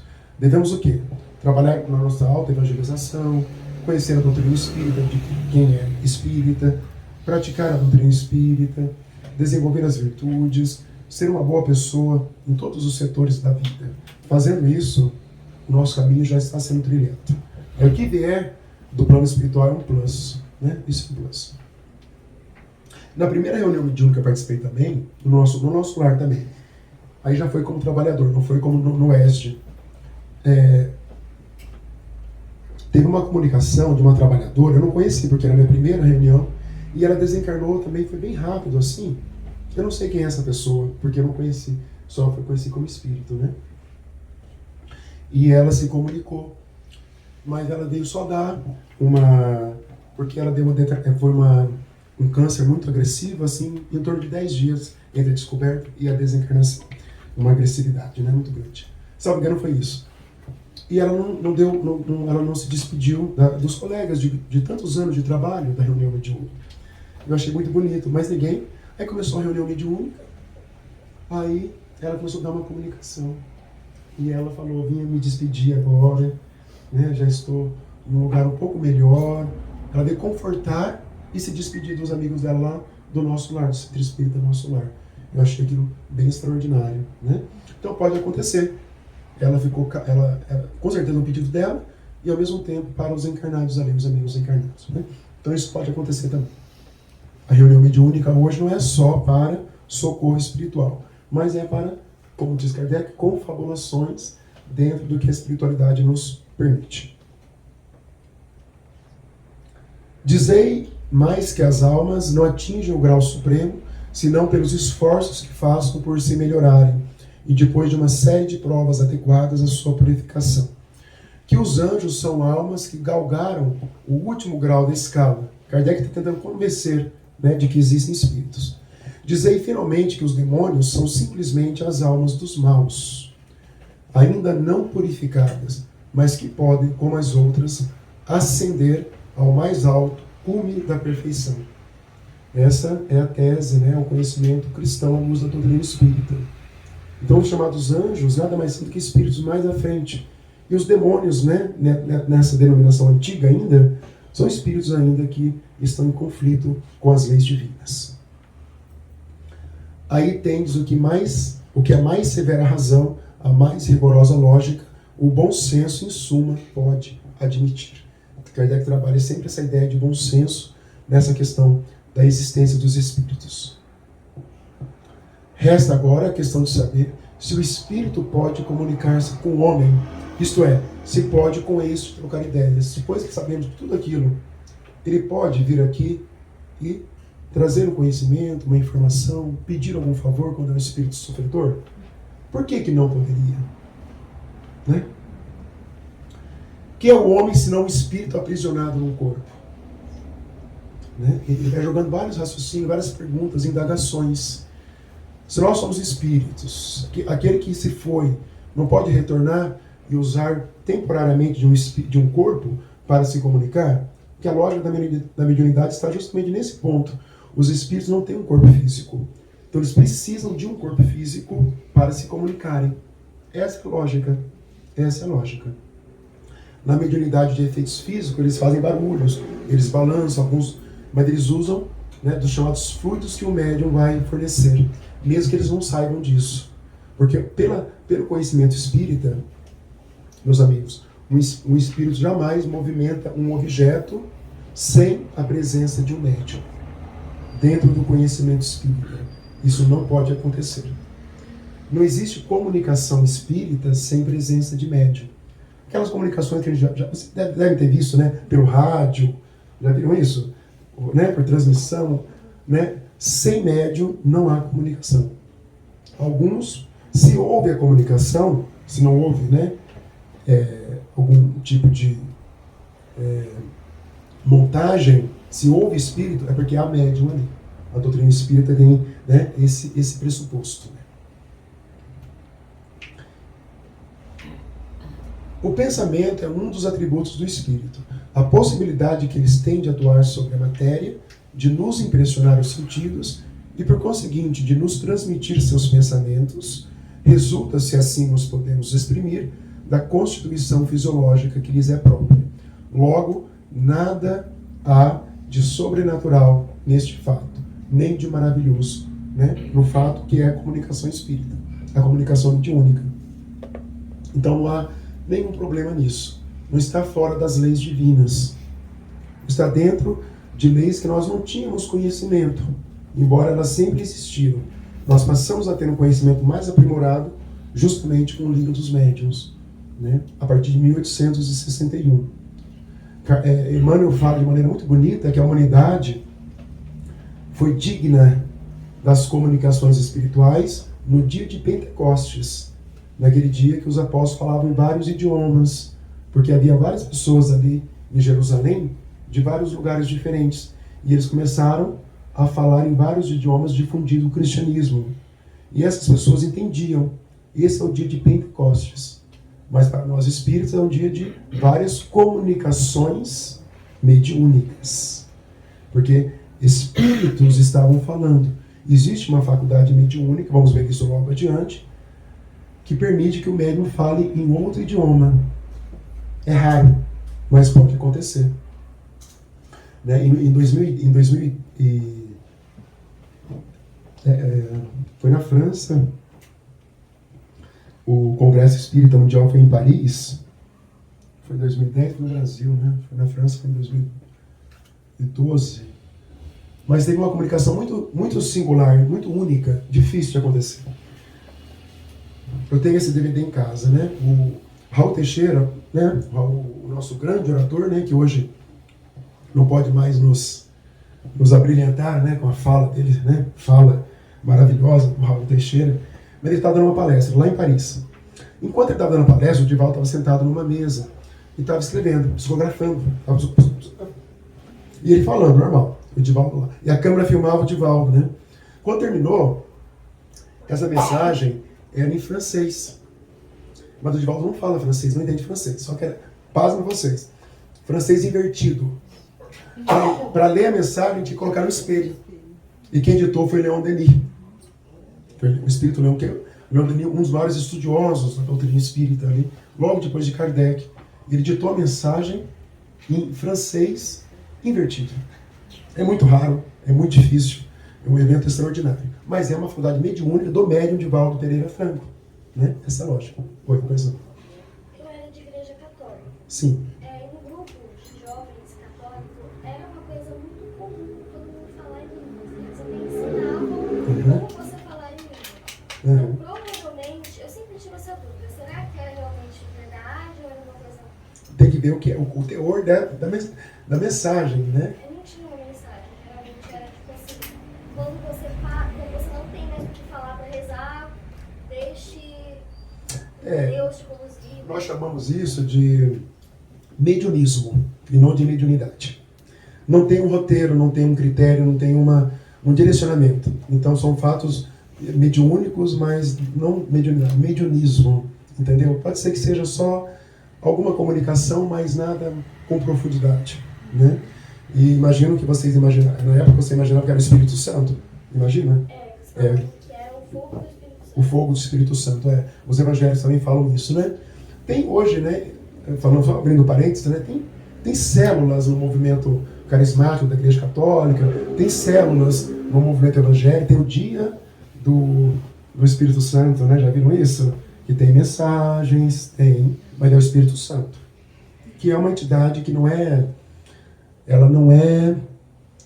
palpável, né? Porque é um lado de Deus, né? Que é Deus, Cristo e o Espírito Santo, digamos assim, é a mesma realidade.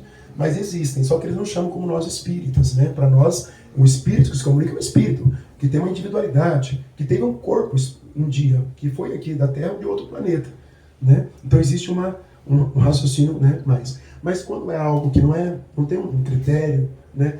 Essa mensagem que eu me referi do Leon Denis, além de ser em inglês invertido, depois houve a tradução. É uma mensagem belíssima, de alto teor cristão. Além de tudo isso, tem que ver o teor, né? Vamos ver isso também, que o que importa é o teor da mensagem. Não é quem dita a mensagem, não é o médium que psicografa, não é a casa espírita que psicografa, não é nada disso, Kardec vai falar.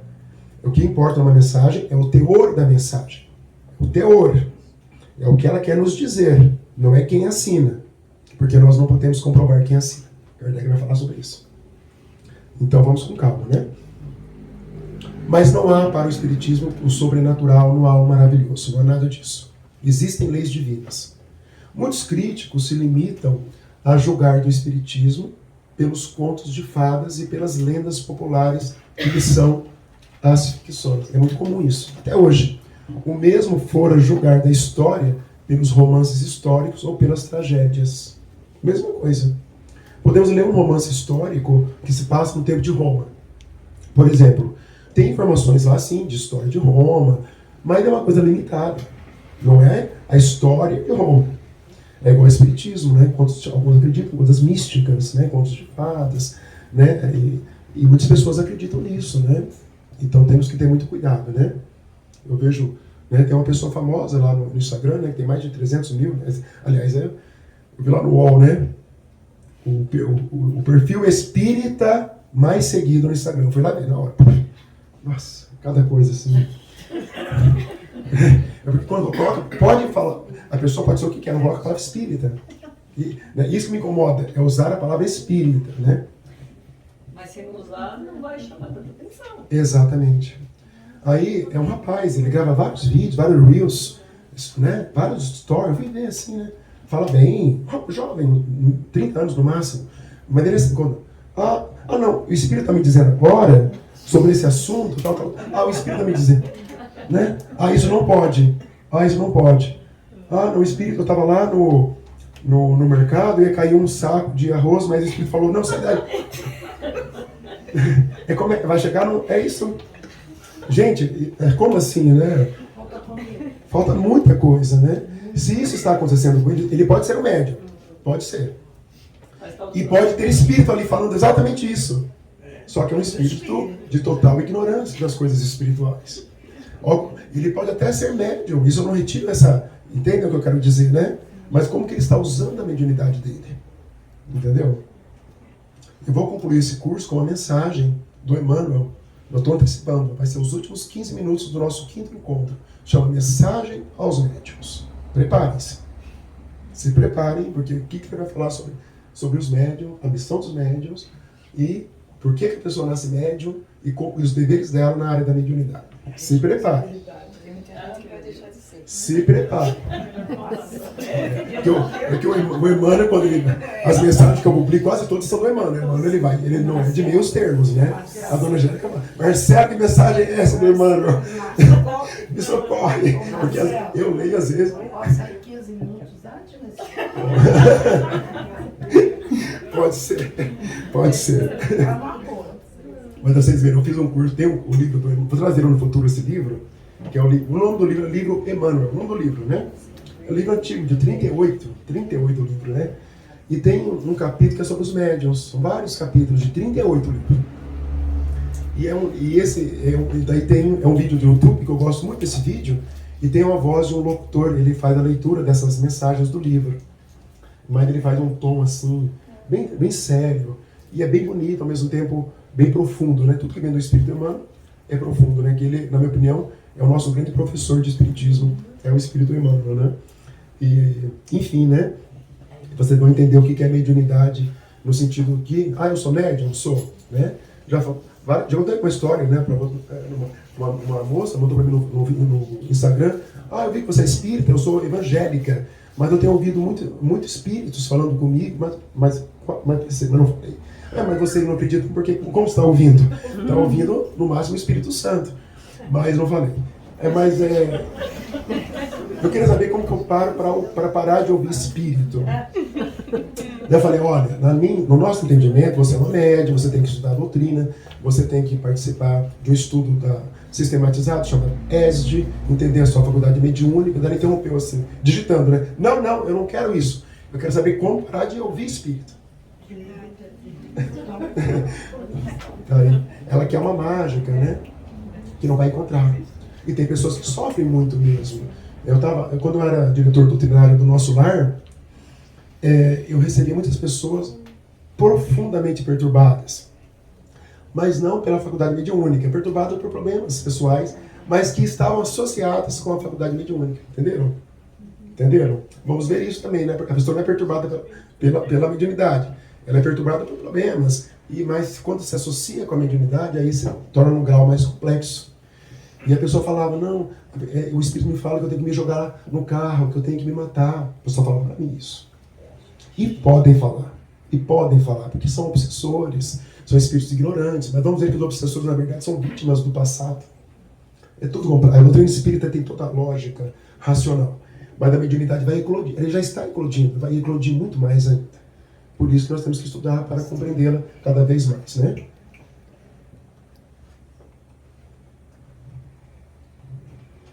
Assim, o Espiritismo não aceita todos os fatos considerados maravilhosos ou sobrenaturais. Longe disso, demonstra a impossibilidade de grande número deles e o ridículo de certas crenças que constituem a superstição propriamente dita. Kardec tinha horror à superstição, a esse tipo de contato com o plano espiritual. Sempre ele tinha uma explicação para todos os fenômenos. Tanta puerilidade haveria em se querer ver todo o Espiritismo em uma mesa girante, que é quando começou o Espiritismo, como toda física em alguns brinquedos de criança. Né? Ele quer sair ali das mesas girantes, quer avançar um pouco mais. A explicação dos fatos que o Espiritismo admite, de suas causas e consequências morais, forma toda uma ciência, toda uma filosofia, que reclamam estudo sério, perseverante e aprofundado, como toda ciência. Ninguém vai se tornar versado em biologia se não estudar muito tempo, né? E com o Espiritismo também, né? Medicina, matemática, né? Estudo sério, perseverante e aprofundado. A doutrina passa por isso também. E principalmente a mediunidade. O Espiritismo nos dá a explicação, está no capítulo 2 agora, né? De uma imensidade de coisas inexplicadas e inexplicáveis por qualquer outro meio, e que, à falta de toda explicação, passaram por prodígios nos tempos antigos.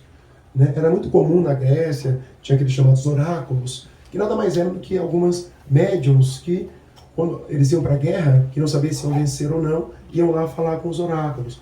Né? Tinha aquelas pitonisas lá em Roma, eram médiums, tem muito isso, né? Mas era muito místico, sempre envolto com misticismo, tudo sempre isso, né? Vocês lembram também daquele caso de Paulo de Tarso? Que ele foi numa cidadezinha, começou a pregar, ele tinha uma oratória brilhante, né? Aí apareceu uma médium, que era profundamente explorada, né, financeiramente por outras pessoas. Isso está no Atos dos Apóstolos também, além lá. E ele olha, aí ela começa a falar, um espírito falando pela médium, falando assim, mais ou menos assim, acreditem nesse apóstolo, ele tem o dom da verdade, falando de Paulo de Tarso. E Paulo, ele tinha uma noção de quem ele era. Começou a fazer vários elogios. E ele começou a pregar todo dia lá na praça pública, né? E a médium ia lá e fazia elogios. Aí ele desceu lá do púlpito e foi lá e fez lembra disso? Uma desobsessão ali. Espírito imundo falou assim, saia do corpo. O Espírito falou para ele, né? Em nome de Deus, de Jesus, saia. Ele fez uma desobsessão ali, né? Uma autoridade moral dele. E o espírito saiu e nunca mais voltou. E esse espírito estava dominando tão grande essa médium. E ele estava com conselhos, né? E algumas pessoas deixaram de lucrar porque esse espírito foi embora. Não mais aconselhava. Isso é contado lá. O que aconteceu, né? Acabaram abrindo um processo judicial contra Paulo. Para que ele seja expulso da cidade. Porque ele expulsou o espírito. Olha, né? Mas ele era uma médium também, né? Mas o uso da mediunidade era equivocado também, né? Tem tantos casos, né? Outro uso equivocado da mediunidade no livro Libertação, da própria Margarida também, obsediada, lembram disso? Por 60 obsessores. Eles iam levá-la para um lugar que tinha um médium. E a equipe do André Luiz acompanhou. Chegou nesse médium, ele era médium, só que não tinha nenhuma vocação religiosa. Ele simplesmente usava a sua faculdade mediúnica para oferir dinheiro, para ganhar dinheiro. Aí chegaram perto da Margarida, né, a paciente, falou, olha, essa Margarida está com problemas espirituais. O psiquiatra dela recomendou que ela se consultasse com o médico, o psiquiatra, porque não teve mais jeito. Olha, agora o que aconteceu ali, né? Ela encarnada e ele encarnado, o médico. O obsessor mora ali, digamos, que coordenava a obsessão, falou com o médium, né? O obsessor da Margarida se comunicou com o médium que era para auxiliá-la. Entendeu o que aconteceu? Não, ela não tem nenhum problema, não. Ela só fala para ela que ela deve continuar como está e volta para casa calma. Entenderam o que aconteceu? Quando o médium não está sintonizado, tem um caso semelhante no Manuel Filomeno de Miranda, a mesma coisa. O rapaz estava com problema na área da sexualidade, muito promíscuo na área da sexualidade, foi se consultar com um psiquiatra. E o obsessor dele o acompanhou. Mesma coisa. Ele sentou com o psiquiatra não estava sintonizado com ideias superiores, e na hora sintonizou com o obsessor. O obsessor passou a se conversar com a vítima ali por meio do psiquiatra. Tem certeza que vocês querem continuar esse curso de mediunidade? Você tem que avisar, é isso que vem pela frente, né? Eu não cheguei nem em Manuel Filomeno de Miranda, eu falei no André Luiz, nem cheguei em Manuel Filomeno de Miranda, que ali são os casos mais complexos de mediunidade. Está em Manuel Filomeno de Miranda. Bem, todos são maiores de 18, né? Eu não me responsabilizo. Mas vocês veem o que é uma mediunidade essa no sentido amplo, né? O psiquiatra, todos nós somos médios. O psiquiatra que não esteja sintonizado, pode ter certeza que ele não esteja sintonizado com bem, com espíritos superiores. Vai sintonizar com outros. Isso aí faz muito falta o estudo. Estudo. É só estudo. O estudo é só. Estudo. Dá um exemplo da parte boa. A força para... A força. Um exemplo da parte boa. Lá no Sexo Destino, né? A Marita, né? Que é a personagem principal da história, né? Ela também quer cometer suicídio, né? Teve uma situação que eu não vou falar agora, porque é muito trágica e porque é a parte alta do livro. O livro é extraordinário, o Sexo Destino do André Luiz. Extraordinário. E ela quer cometer suicídio, 19 anos de idade, ela quer cometer suicídio. E ela vai a uma farmácia e vai falar com o farmacêutico, ela quer um veneno, alguma coisa para rato, se não me engano, né? Aí ela vai com um espírito benfeitor. E o farmacêutico estava sintonizado, uma pessoa de bom coração, cultivava valores, né? Uma boa pessoa. E aí o espírito dela se comunicou, né? Intuiu, né? Essas são comunicações indiretas, né? Intuitivas, né? Não, né? Ele foi lá, o espírito não faça isso, né? Porque ela quer cometer suicídio, ele captou a ideia, não a voz, porque é a mediunidade intuitiva, vamos ver isso. Aí ele pegou um outro remédio, embrulhou sem que ela visse e falou, olha, leva esse daqui. Olha como que é a mediunidade, né? André Luiz, né, a obra do André Luiz é vastíssima desses exemplos, pequenos exemplos de mediunidade no sentido amplo, né? Como diz o Livro dos Espíritos, lembra da questão 452, né? De imediato são eles que nos dirigem, né? Kardec pergunta, mas os Espíritos nos influenciam nos pensamentos, palavras e atos? Eles respondem, de imediato são eles que vos dirigem. Isso em tudo, para o bem e para o mal, não só numa reunião mediúnica. Em tudo. Esse é o conceito amplo de mediunidade. Esse é o conceito amplo de mediunidade. Vamos continuar.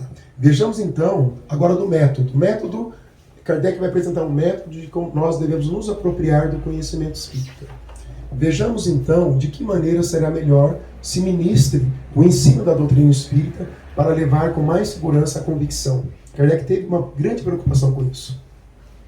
O Espiritismo repousa sobre as bases fundamentais da religião e respeita todas as crenças.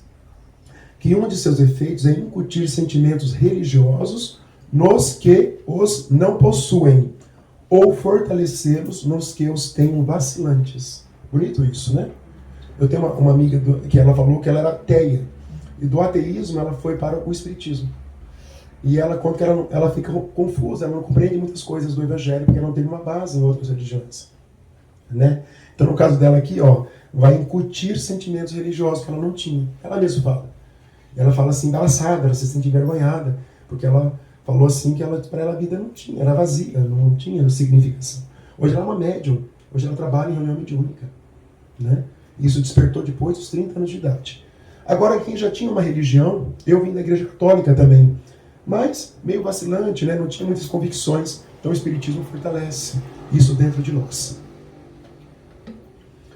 E aí Kardec faz uma classificação, cada um faz aí mentalmente quais vocês se encontram, né? Dos espíritas. Espíritas experimentadores, aqueles mais curiosos, mais ligados aos fatos materiais, querem que a gente prove que espírito exista materializando espíritos, né? Esses mais ligados a isso. Espíritas imperfeitos, aqueles que ficam mais nesse campo da experiência, sem uma preocupação com o lado moral, com o lado filosófico. Espíritas verdadeiros, ou cristãos, são aqueles que estão na luta, no esforço diário. Não é aquele feito, esse não existe. É o que está na luta. E os espíritas exaltados, aqueles que querem convencer todo mundo para ser espírita. Aquele que quer demonstrar em casa, né, que a melhor, né, a doutrina que existe, a melhor religião é o espiritismo, convencer o pai, a mãe, a esposa, o filho, convencer todo mundo, né? Esses são os piores, Kardec fala. E todos esses, os piores são os exaltados. Kardec é muito racional, né? Eu imagino que Kardec é uma figura muito, muito racional, né? Mas é claro que todos nós temos que ser aqui, né? Esses espíritas verdadeiros. Interessante, ele coloca esse vocábulo aqui, olha, né? Espírito cristão. Interessante isso, né? Conectando a ideia de espiritismo com o cristianismo. Embora ele faz isso desde a introdução do Livro dos Espíritos. Ele vai costurando essa ideia, né? Cristianismo, espiritismo, espiritismo, cristianismo, vai costurando. Os espíritos vão confirmando essa ideia, que vai alcançar o ápice no Evangelho segundo o Espiritismo, o terceiro livro. Será que vai ter um estudo dinâmico do Evangelho segundo o Espiritismo? A terceira obra, né? O Evangelho segundo o Espiritismo, extraordinário, né? A importância do estudo prévio e aprofundado da doutrina espírita é indispensável para o êxito da comunicação com os espíritos. Então, se a pessoa aparece numa casa espírita, ela não é espírita, mas ela está vendo espírito, ela está ouvindo espírito, ela não está dormindo direito, ela está perturbada, ela está com medo. Antigamente, se colocava ela numa reunião mediúnica. A pessoa ia, isso era comum entre os mais antigos. Alguns lugares talvez tenham essa prática, mas isso não é aconselhável. A pessoa não sabe, ela não conhece a sua faculdade. O que ela deve fazer? Começar a estudar, ler o Livro dos Espíritos, participar das palestras, tomar o passe, fazer o Evangelho no lar, num dia da semana, ler o Evangelho, procurar, né, ter bons pensamentos, fazer o ESD. Isso é muito valoroso, porque isso vai acalmando a pessoa. Não é a faculdade que está ali desorganizada, é mais o modo dela enxergar o mundo, a vida. Aí quando tudo isso está organizado, depois dos 2, 3 anos, ela pode sim começar na reunião mediúnica. É isso que Kardec fala, né? O estudo é indispensável. Então essa é a profilaxia para quem está numa mediunidade muito ostensiva, porém muito desequilibrada. É o estudo, é o aprofundamento primeiro. Os que desejem tudo conhecer de uma ciência devem necessariamente ler tudo o que se acha escrito sobre a matéria. Mas, ou pelo menos o que haja de principal, não se limitando a um único autor. Deve mesmo ler o pró e o contra. Eu até penso que Kardec, com esse pensamento dele, ele escreveu esse pequeno livrinho aqui, porque o Livro dos Médiuns ele é muito volumoso, ele demanda um esforço grande. Mas aí ele publicou isso aqui para difundir mais rapidamente as ideias, para depois a pessoa se interesse pelo Livro dos Médiuns, né? Eu penso que tenha sido esse o propósito. Toca ao leitor separar o bom do mal, o verdadeiro do falso, né? Quando nós estamos ali dentro do Espiritismo. E existe muito, muito verdadeiro, muito falso, né? Do que é rotulado de Espiritismo. Cabe a nós, né, fazermos ali, separarmos o joio do trigo, né? Não é porque vai ter a palavra amor, vai ter a palavra caridade, vai ter o nome do Dr. Bezerra de Menezes, vai ter o nome do Divaldo, que isso vai ser verdadeiro. Temos que compatibilizar isso com o conhecimento evangélico. Temos que ter muito cuidado com o que nós divulgamos ali na doutrina, né, em nome da doutrina espírita. Temos que ter muito, muito cuidado. Tem um amigo virtual que ele manda de vez em quando alguma coisa rotulada de espiritismo para mim. E toda vez como ele quer aprender, eu vou explicando, porque todos os vídeos que ele manda, todos não são espíritas. Embora sejam rotulados de espíritas. Todos, sem exceção. Sem exceção. Então, resumindo o método proposto por Allan Kardec para nós nos apropriarmos da doutrina espírita e para que nós possamos ter um êxito melhor na compreensão da mediunidade. Mesmo na mediunidade ostensiva, mesmo na mediunidade que todos nós temos, né? Que faz parte do nosso patrimônio espiritual. Estudo prévio, o estudo aprofundado, o estudo continuado, observação, comparação e análise dos fatos com dedução das consequências. Aqui é mais para quem está na fase de uma reunião mediúnica, tem às vezes vem uma psicografia mais rica, embora hoje em dia, cada dia mais raro, né, uma psicografia mais rica, e comparando mesmo, né, se ela está de acordo com a codificação, de acordo com o bom senso, todo esse roteiro que Kardec nos recomendava. Então a importância do método garante a unidade de princípios, né, básicos, espíritas, e a manutenção da pureza doutrinária e da própria doutrina espírita. Né? Esse é o objetivo do estudo, esse é o objetivo de nós construirmos um ensinamento. O espiritismo, o ponto forte dele, sem sombra de dúvida, é essa questão do estudo. Né? Porque com o estudo nós vamos assimilando as ideias, assimilando melhor o que vem, o que verte do plano espiritual. Vários espíritos vão dizer, não basta apenas uma olhadela em alguns livros, em algumas mensagens. Isso é muito pouco. Né? O meu objetivo, todo dia eu coloco uma mensagem no meu canal para o Espírito, coloco na minha página lá no Instagram e no Facebook. Mas o objetivo é mais trazer um processo de curiosidade, de esclarecimento, que existe algo mais profundo na vida humana, além daquilo que nós enxergamos com os olhos físicos. E isso provém do estudo. Aquelas mensagens são todas fontes das pesquisas que eu faço nos livros que eu tenho. Eu tenho cuidado também em cada uma delas para refletir sempre o que está na doutrina, né? Então nós temos que ter essa importância. Quem está há muito tempo numa reunião mediúnica, está há 10 anos, 15 anos, né? É fundamental que prossiga com esse estudo perene, que nunca pare. E eu sei que é difícil também, mas é bom que o grupo mediúnico tenha um tempinho de estudo conjunto, de preferência em um dia da semana que não seja o dia dos trabalhos mediúnicos, porque com o estudo há uma conexão mais interessante, troca de ideias mais interessantes e amadurecimento. E a equipe vai poder, se há uma comunicação mediúnica, que como Kardec vai dizer, uma mistificadora, que queira enganar, o grupo vai poder interpretar, não, isso está em desacordo. Então é um espírito que não deve ser levado em consideração. Né? E esse estudo ele tem que ter uma pessoa direcionando. Tem que ter. Uma pessoa com capacidade para tirar dúvidas. Né? Tem que ter. Tem que ter, com certeza. O grupo tem que ler, por exemplo, né, livros confiáveis, bons, né? O Estudando o Livro dos Médiuns. Esse é um livro dá para ler em um mês, num grupo de 8, 10 pessoas, inteiro. Dá para ler inteiro. Ele é um roteiro valioso. Por exemplo. É uma pessoa conduzindo os estudos. Tem que ter uma pessoa conduzindo os estudos. Isso é fundamental, né? Eu sei que é difícil hoje, as atividades do mundo moderno, né, tomam muito tempo. Se não puder ter esse estudo em grupo, quem está numa reunião mediúnica tem que ter um estudo individual em casa, particular. Tem que ter uma rotina de estudo. Tem que ter. Essa minha amiga, essa pessoa que eu falei que era ateia, hoje ela trabalha em reunião mediúnica, eu sempre incentivo ela, assim, indiretamente, para ela estudar por conta própria. Porque ela não tem grandes conhecimentos ainda, porque é fundamental. Né? E ela é médium. Os médiuns serão assediados pelas trevas. Então isso não é motivo para ter pânico, para ter medo. Não. Mas para entender que está dentro de um processo mesmo de provas e expiações.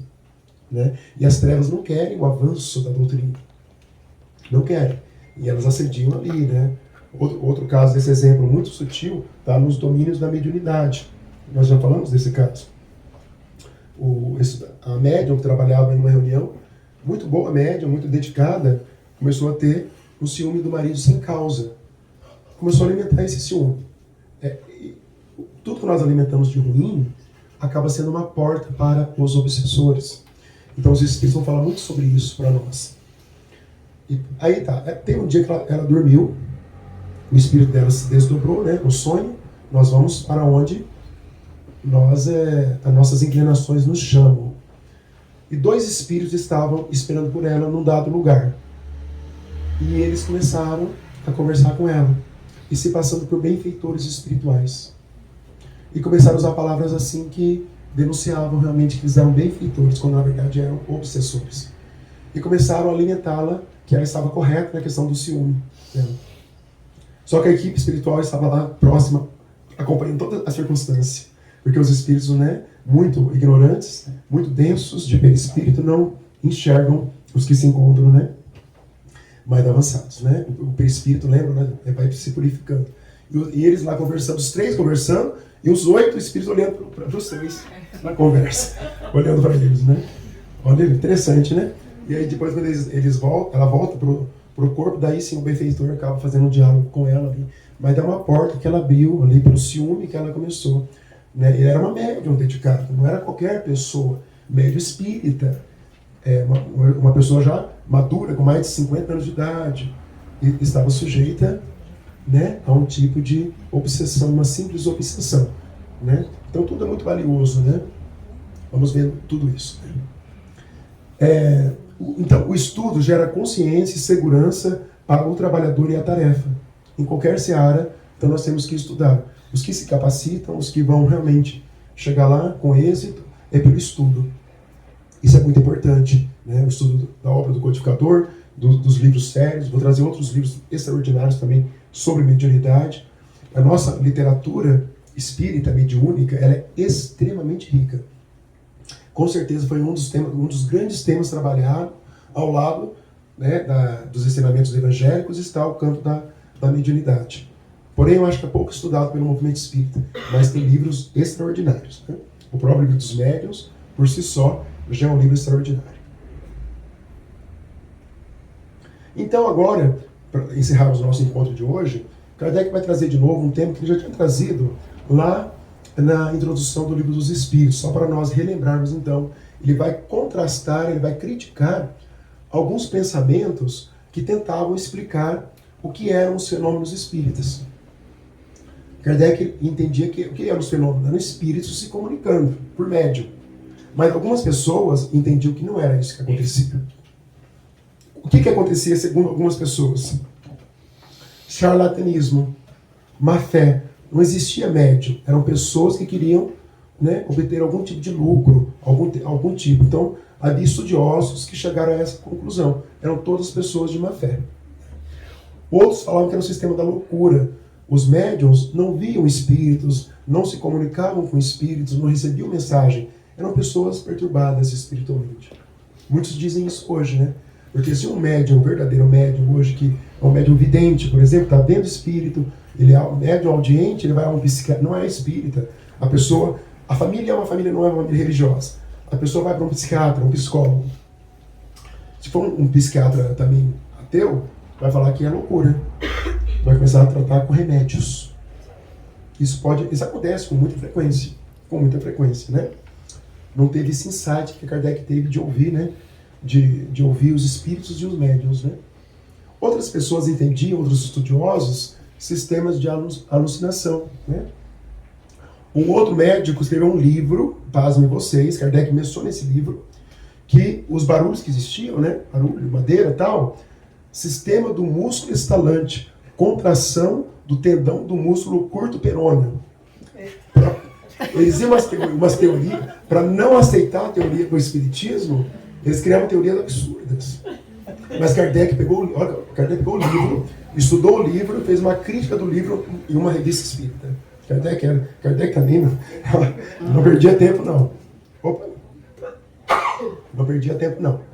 Aí tem o sistema das causas físicas, podia ser magnetismo, eletricidade, sistema do reflexo, que o médium captava pensamentos de outros encarnados, sistema da alma coletiva, sistema sonambúlico, que o médium ficava num transe, mas as ideias eram do próprio médium, não tinha espírito se comunicando. Né? O ser humano não gosta de espírito, né? Tem um medo. Tem um medo do espírito, né?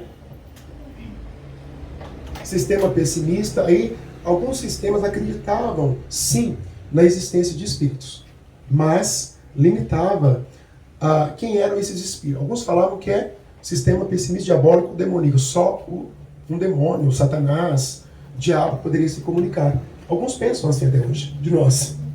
Alguns pensam de nós isso até hoje. Né? Sistema pessimista, diabólico, né? Enfim, mas ainda assim eram espíritos se comunicando, né? O médium não era um médium de má fé. E o sistema otimista, que era só um espírito, o oposto, Jesus, só ele que se comunicava. Também totalmente sem sentido, né? Sem sentido. E finalmente, o sistema unispírita ou monoespírita, um desses espíritos.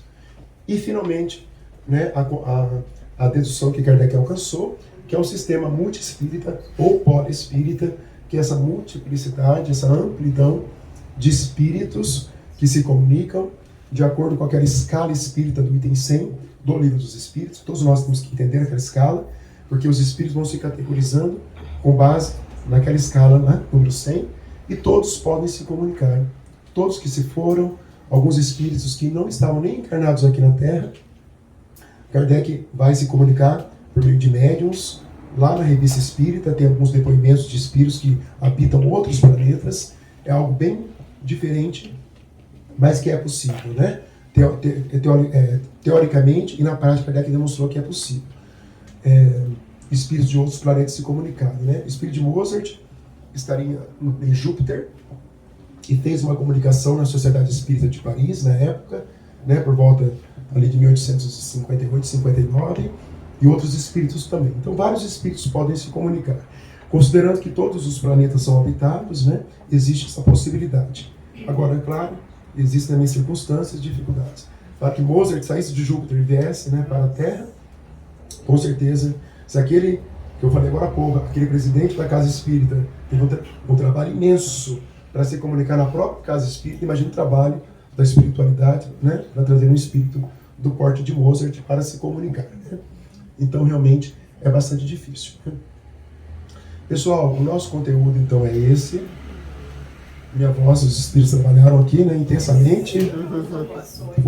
Foi espiritual, né? Mas vocês têm alguma pergunta sobre o tema de hoje, essa parte filosófica? Na próxima aula, vamos entrar, então, no estudo das mediunidades, nas diversas possibilidades de comunicações, né? E também nessa questão da figura do médium propriamente dita, né? Vários temas ainda que Kardec vai trabalhar. Mas sobre o tema de hoje, alguém tem alguma dúvida? Não? Todos encarnados ainda? Espírito que retira, estamos encarnados. Tá ainda, dona Angélica, ou não? Não sei. Deus retira esse espírito, não foi? Lembra de uma história que o Divaldo conta? Que o médium chegou e falou assim: em nome de Deus, saia dele. O espírito, em nome de Deus eu fico. Porque todos somos filhos de Deus. Todos, sem dúvida. Aí houve aquele constrangimento geral. Você pensa que eu não sei quando você sai daqui para onde você vai?